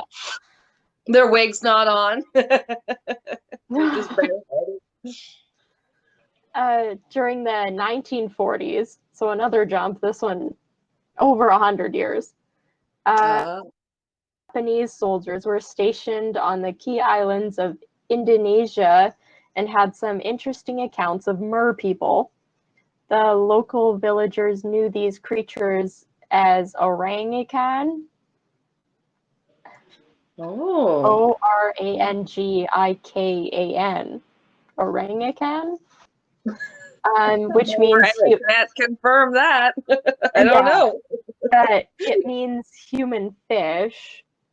A man named Sergeant Taro told the village chief if one were ever captured to inform him immediately. And one day he found himself face to face with a creature he described as roughly 4 foot 9 inches tall, pinkish skin, human-looking face and limbs, with spikes along its head, and the mouth of a carp. Ew. Yeah, I did not like that part. Yeah. No thanks. Yeah, just like... I also do not prefer my mermaid with the mouth of a carp. Thank you. No, that's... Yeah, like I heard something that was like a reverse mermaid, so it was like a whole top part. That makes legs, human legs.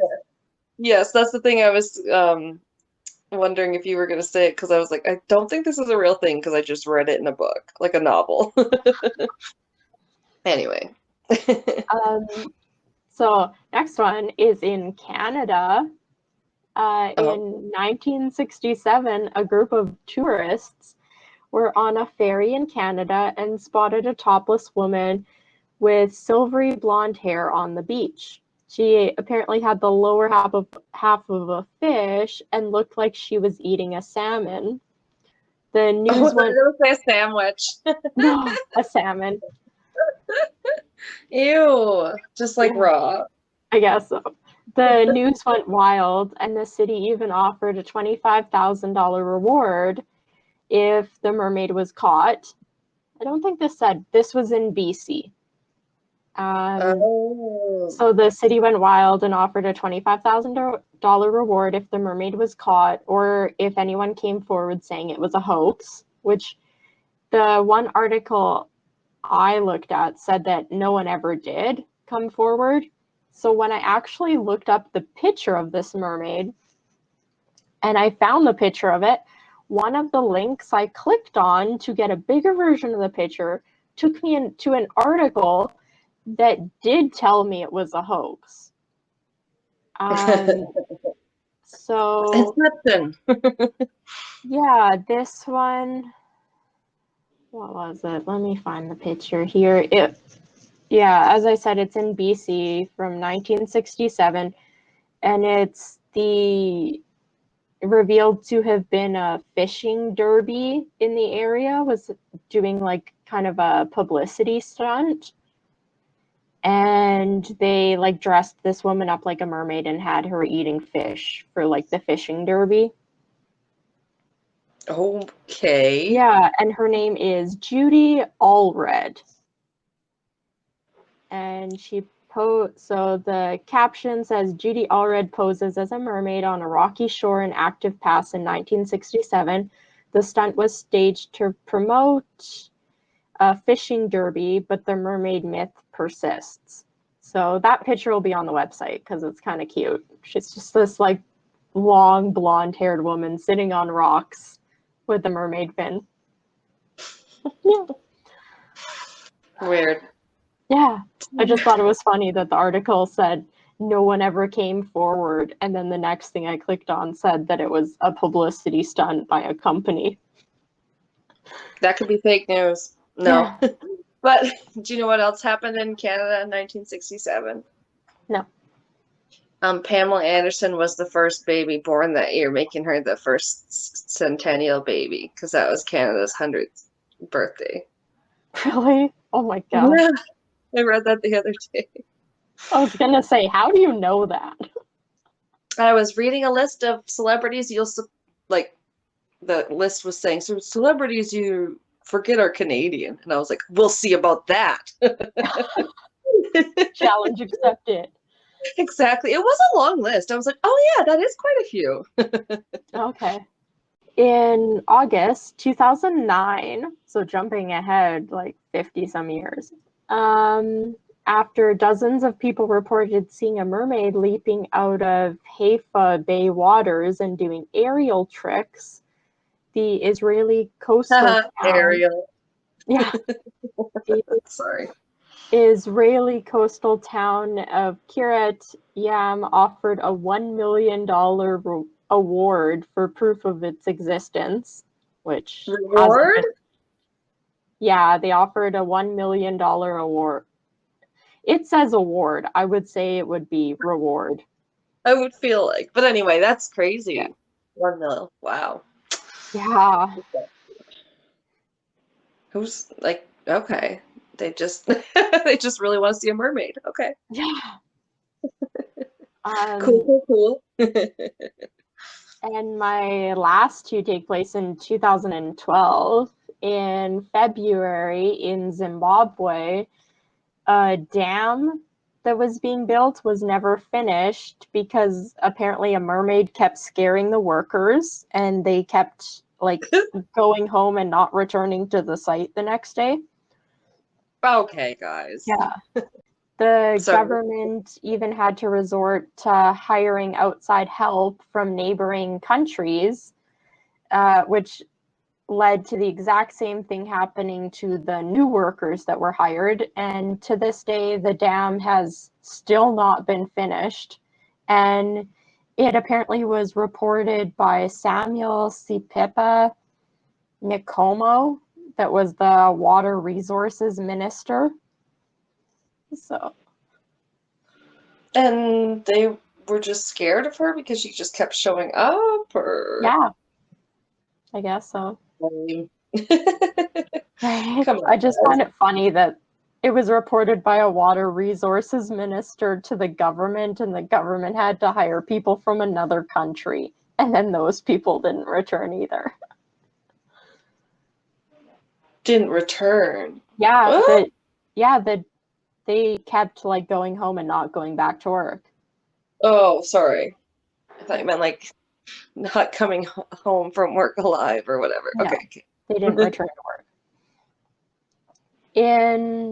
So the last thing was in 2012, an Animal Planet special entitled Mermaids, The Body Found, was a fiction, but presented as a fake documentary format that seemed realistic, with scientists finding proof of real mermaids in the ocean. The show was apparently so convincing that the National Oceanic Atmospheric Administration received enough inquiries following the TV special that they had to issue a statement officially denying the existence of mermaids. So That's fun. That'll teach Animal Planet about releasing a mockumentary style special. Huh. I feel like I've seen a picture of a so-called mermaid skeleton somewhere, but maybe it was that. I don't know.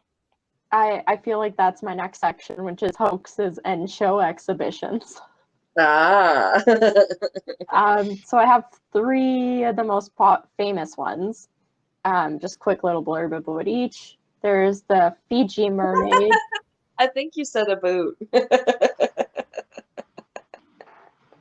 Sorry. Oh, I don't think so.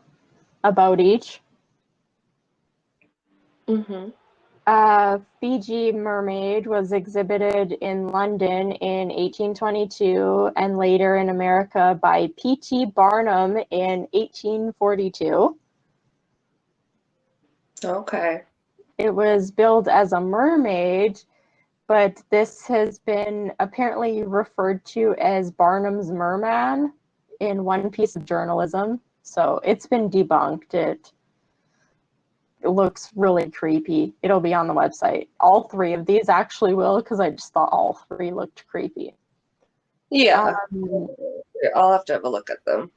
Yeah, it's the next one like describes kind of what both of these look like. So a similar fake mermaid at the Horniman, which is At the what? It's the Horniman. It's HRNIMAN. The Horniman. It's a museum. I'm sure I heard that one that time. Yeah, it's a museum with an unfortunate name. Has been so that their fake mermaid has been reassessed by another curator and labeled as a merman, which apparently means it's debunked, with the DNA testing as inconclusive as to what species it is, despite being cataloged as a Japanese monkey fish. It was determined to contain no monkey parts, only the teeth, scales, etc. of fish. So they do kind of look like they have a monkey's head, like a monkey's like skeleton for the head. And then they have like little monkey like arms. And then it's like the back half of a fish. And they're like pretty small. Okay, so creepy. Monkey skull and arms and fish, everything else. Yeah. Yeah. Nerd. So fake mermaids were often made in China and other countries out of monkey and fish parts and were imported to Europe by Dutch traders since the mid-16th century. But they were made for many, many years before they were exported. The equivalent industry in Europe was called the Jenny Hanover, and they were made from dried rays. It's like the ray fish. That also will be on the website. It kind of looks like a little, like a stingray. Okay, weird. Yeah, but it's all dried and it's like kind of like a tan, like skin color. Mm-hmm. Yeah. So my next section is super short. It's just about scientific inquiry. Popular marine science website, Deep Sea News, listed as to why mermaids do not fit current evolutionary understandings. These are the 5 reasons. Thermoregulation, which are the adaptations for regulating body heat. I don't understand too much about that. They're an evolutionary mismatch. They would face reproductive challenges. There's digestive differences between mammals and fish. And then the last reason is just a lack of physical evidence. What? Yeah. Those were all physiological except for the last one. Yeah, right? Yeah. But maybe the thermal, the body temperature one is like humans couldn't live in the cold ocean because our body Probably. temperature freak out. That's weird. Okay. Mermaids were discussed in a scientifical. Oh my God. A chemistry appears. A scientific article by University of Washington emeritus oceanographer Carl Binzi. Banzi? No. His article was apparently written as a parody, but again, it was mistaken as a true scientific expose by believers because it was published in a scientific journal. In a scientifical journal. What the fuck, people? What did they think? You can't just go posting like hoaxes in there then. Yeah. It's just Yeah, just like the people who did that fake documentary at Animal Planet, they should have thought better. I think Disney started it with their stupid fake documentary about the lemmings. And they just like were pushing the lemmings off the cliff and saying they were running off the cliff. Oh, I don't know anything about that. I've never heard of that. All right, sounds like I will have to get into it for you. But basically they made it like it was like a documentary, and they're like, look at these little like lemmings are like these little rodents, and they like propagated this myth that they like were suicidal and would run off these cliffs. But really, it wasn't true at all. It's like maybe once in a while one might fall off by accident, but they were like, they instead just for filming, they were basically like, just like chucking them off a cliff. Aw. It's horrible. Yeah, even if they are rodents that I don't like. That's sad. They were cute though. They look like little beavers or gophers or yeah, I don't know. Aw.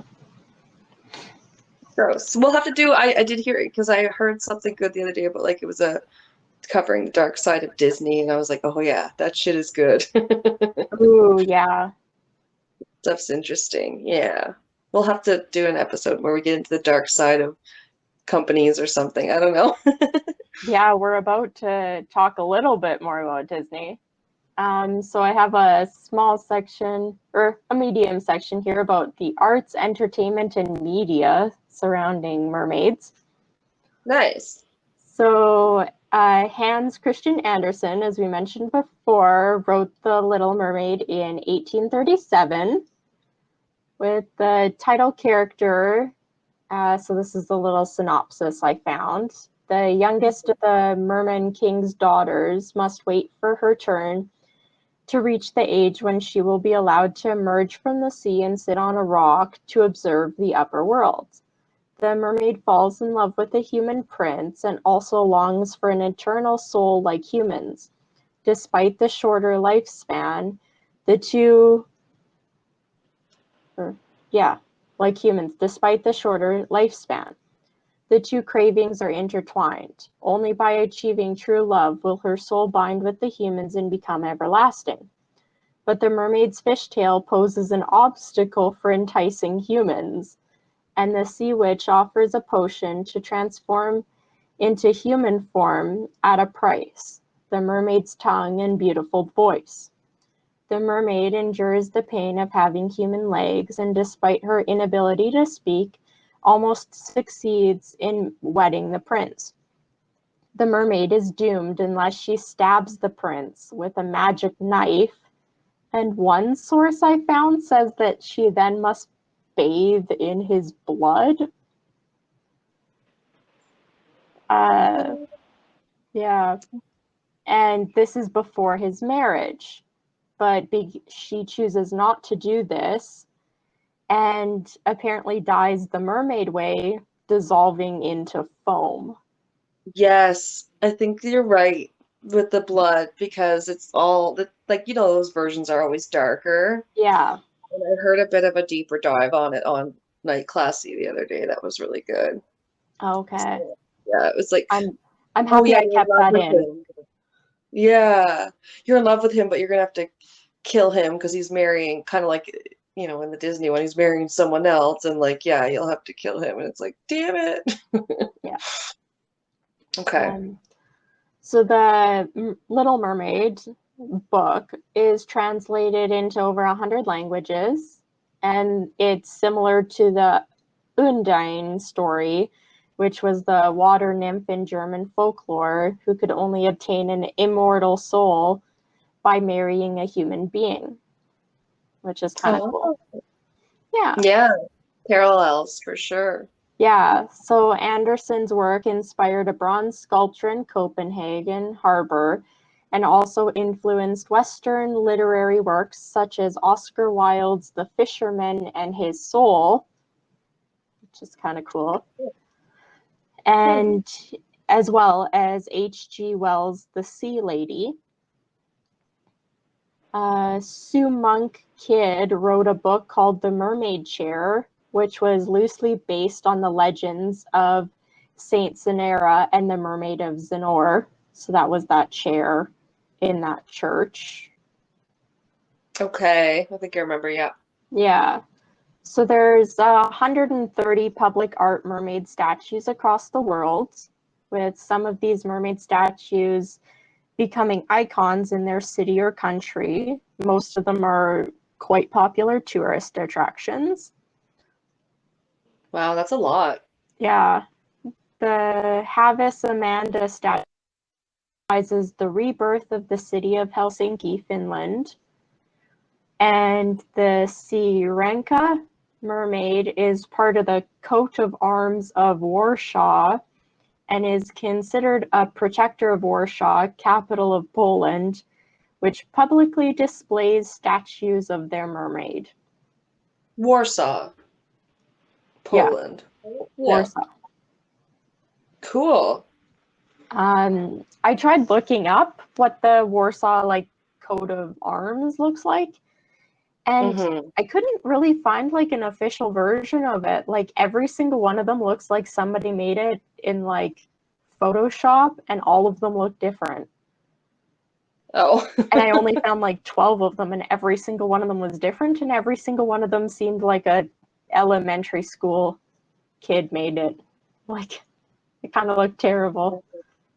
You're like, okay, I don't know. The sources on this are unreliable. Yeah.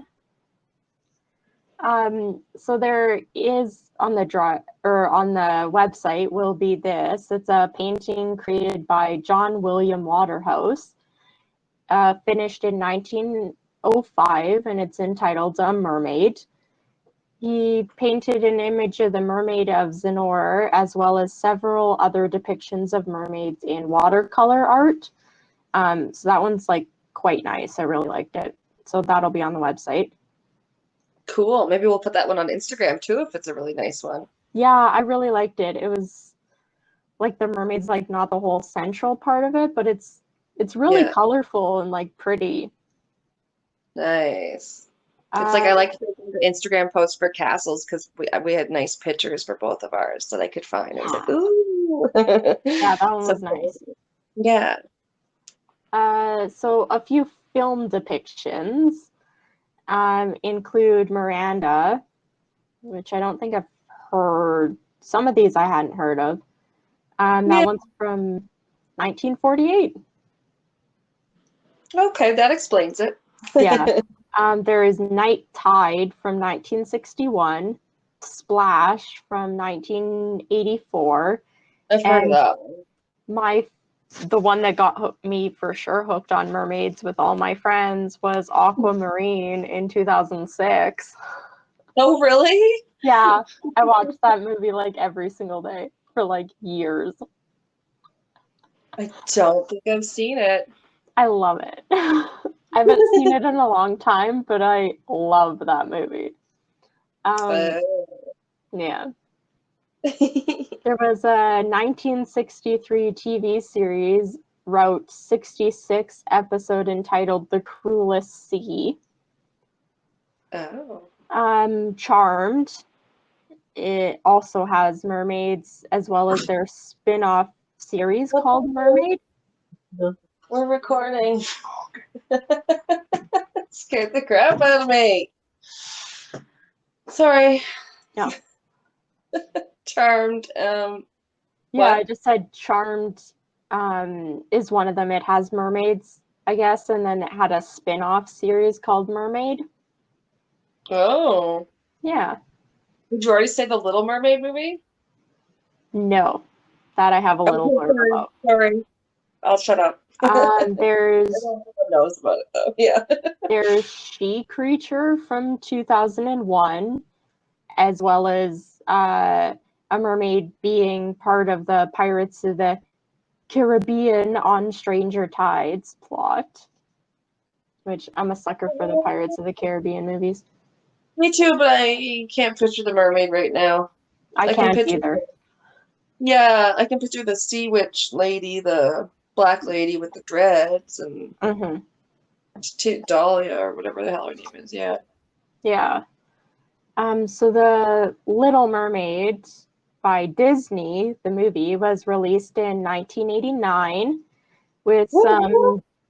Probably why I love it so much. It came out the year after I was born. It came out 6 years before I was born.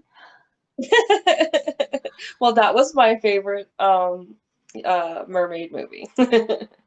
Oh, probably, yeah. I think I've only seen The Little Mermaid like twice. Oh, that and Beauty and the Beast. I'm not like a huge fan, but those were my two favorite as a kid, and I still love them. I loved Beauty and the Beast. That was mine. Yeah, she's so French and cute. Yeah, it was like Beauty and the Beast and Lion King were all I cared about for Disney. Oh, The Lion King. That's the first one I like saw, in theaters with other kids, like as a birthday party thing, and like that I remember crying too. Oh. Well, it's quite tragic. Yeah. And that's not even written by Hans Christian Andersen. No. So yeah, Disney made some changes to Andersen's story, including what I don't remember, but it says including religious aspects of the fairy tale. Well, there seemed to be something about at the end where if she didn't want to be sea foam, I think they were saying she could do some acts of service and then earn an immortal soul, like go to heaven. Okay. In the original story, I think. Okay. So this says, okay, because the next part says it's including the mermaid's quest to obtain an immortal soul. Okay. Yeah. That makes more sense then. Yeah, there's, like I said, I listened to a night classy episode, and I was like, didn't know that like one of the stories was going to be about a mermaid or whatever, and then I was like, oh, it's comparing the kind of the Disney one with the original, so it was cool. It kind of went in depth. Yeah. So the sea witch herself replaces the princess to whom the prince becomes engaged, as opposed to the original story, and is using the mermaid's voice to prevent her from obtaining the prince's love. However, on their wedding day, the plot is revealed and the sea witch is vanquished. Eventually. Yeah. The knife stabbing and bathing in blood is not used in the film, and the movie ends with the mermaid and the prince getting married. Right, and at one of the weddings, isn't that rumored that you can see a boner on the priest? I think I've heard that. Really? Oh, I don't know. They always talk about that. They have like what did I watch? I watched something that was about like the little like things that were left in I think it was The Lion King or something. Oh yeah. Where it was like in this scene and shot of the movie, like the grass, like at the bottom right corner or something spells like sex. It's like, really? These blades of grass they like digitally made so it spells the word sex. Like, Yeah, it's like subliminal messaging used to be more of like a thing sometimes that the people that find those have too much time on their hands. Yeah, I do sometimes like when they point out ones that are in like Pixar and something that like you really can't see unless you pause. Because I'm Yeah. like, yeah, I'm not gonna notice that. Exactly. A movie I recently just watched, which I'm gonna butcher this person. I don't know how to pronounce the director's name. But the movie's called Ponyo. I don't know. Oh If you've yeah, heard yeah. of it. We have that Yeah, one. it's an animated film about a Ningyo who wants to become a human girl with the help of her human friend Sosuke, I think his name was. I watched this a couple weeks ago. Yeah, I haven't seen it in a while, but we bought it for Rain and yeah, it was cute. Yeah. As well as the Australian teen comedy H2O, Just Add Water.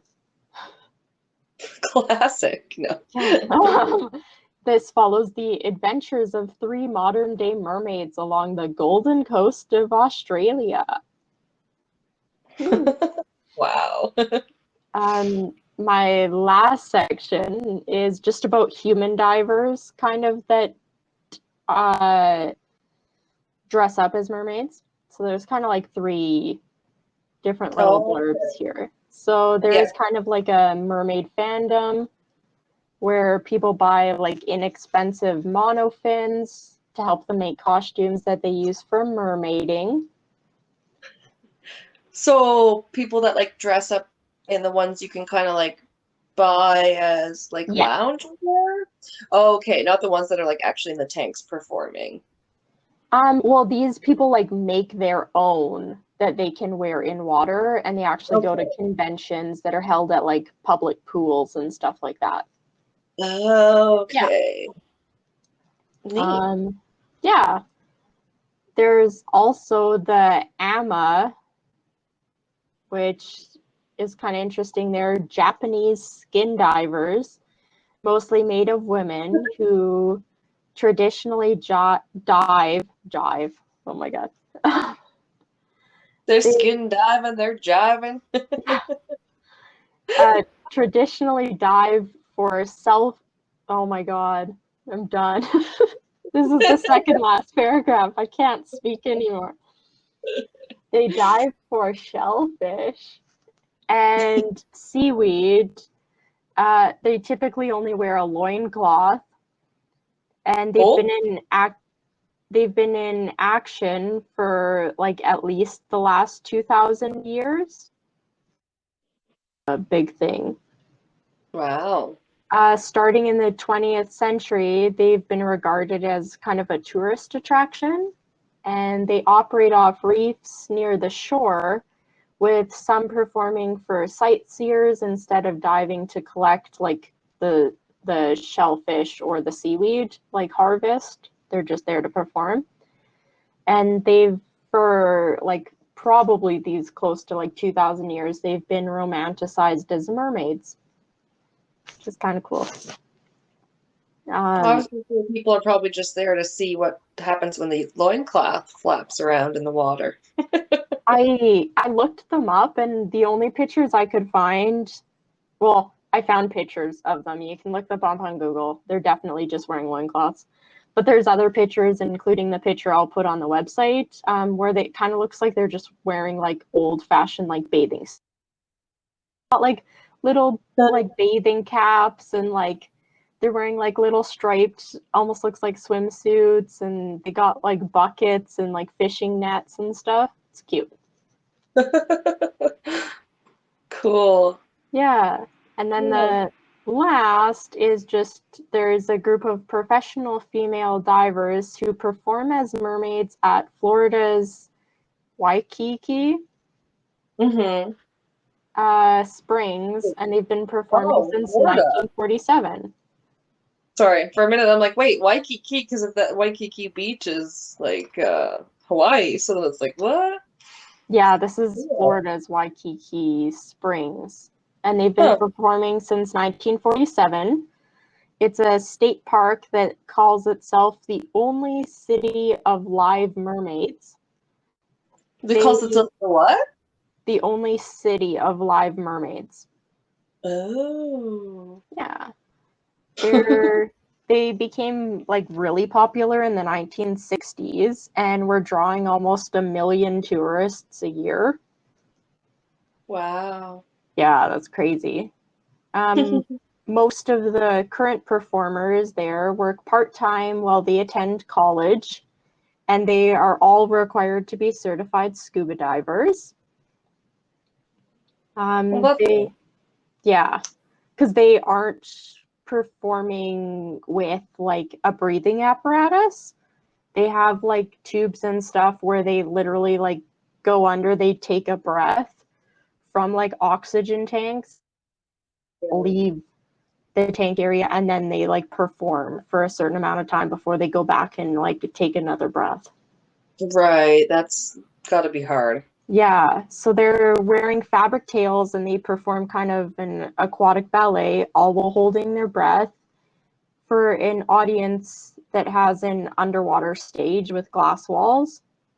So my segment just ends with children often ask the quote-unquote mermaids if they're real, and the park's PR director says, just like with Santa Claus or any other mythical character, we always say yes. We're not going to tell them that they're not real. Oh, really cute. Yeah. And that's my segment on mermaids. Woo! Nice. That was really informative. Yeah, I had fun with it. It was like, yeah, it was fun to look up. I liked the pictures I found to put on the website. They're pretty cool. We talked about some wet cryptids. Yeah. So Yay! Our first cryptids. Maybe next time we'll do cryptids by air. I don't know, I really enjoyed the water cryptids though. yeah, we'll do some more water ones. There's so many water ones. We'll have to revisit water for sure. Yeah, no kidding, hey. Yeah. Whew. But yeah, we'll do a whole series on cryptids, different, I guess, classifications or like categories. I'm not sure. Whatever you guys want. Yeah. Because there's a lot of them. So we can keep revisiting them for sure. Oh yeah. Yeah, probably a lot more than we even know about. Yeah. Yeah. So That's awesome. oh my god, I don't even know the episode after this. Is that our Australia one? Yeah. Yes. True crime. Yeah. So Australia. next episode is we're doing true crime down under. We're doing some Australia crime. Murder Down Under. Yeah. So that Tune should in. be fun. Yeah. If you like this episode, please, please, please rate, review, subscribe, and catch us next time. Yeah. Oh, and tell a friend. Yeah, tell a friend. That really helps too. Yeah, yeah. And we appreciate all the love and support. And thank you for listening. Yes. Blub, blub, bye-bye. Bye. I like that. Oh my God. So silly. Oh, now my phone's starting to die again. Well, yeah, my throat hurts. Oh my god.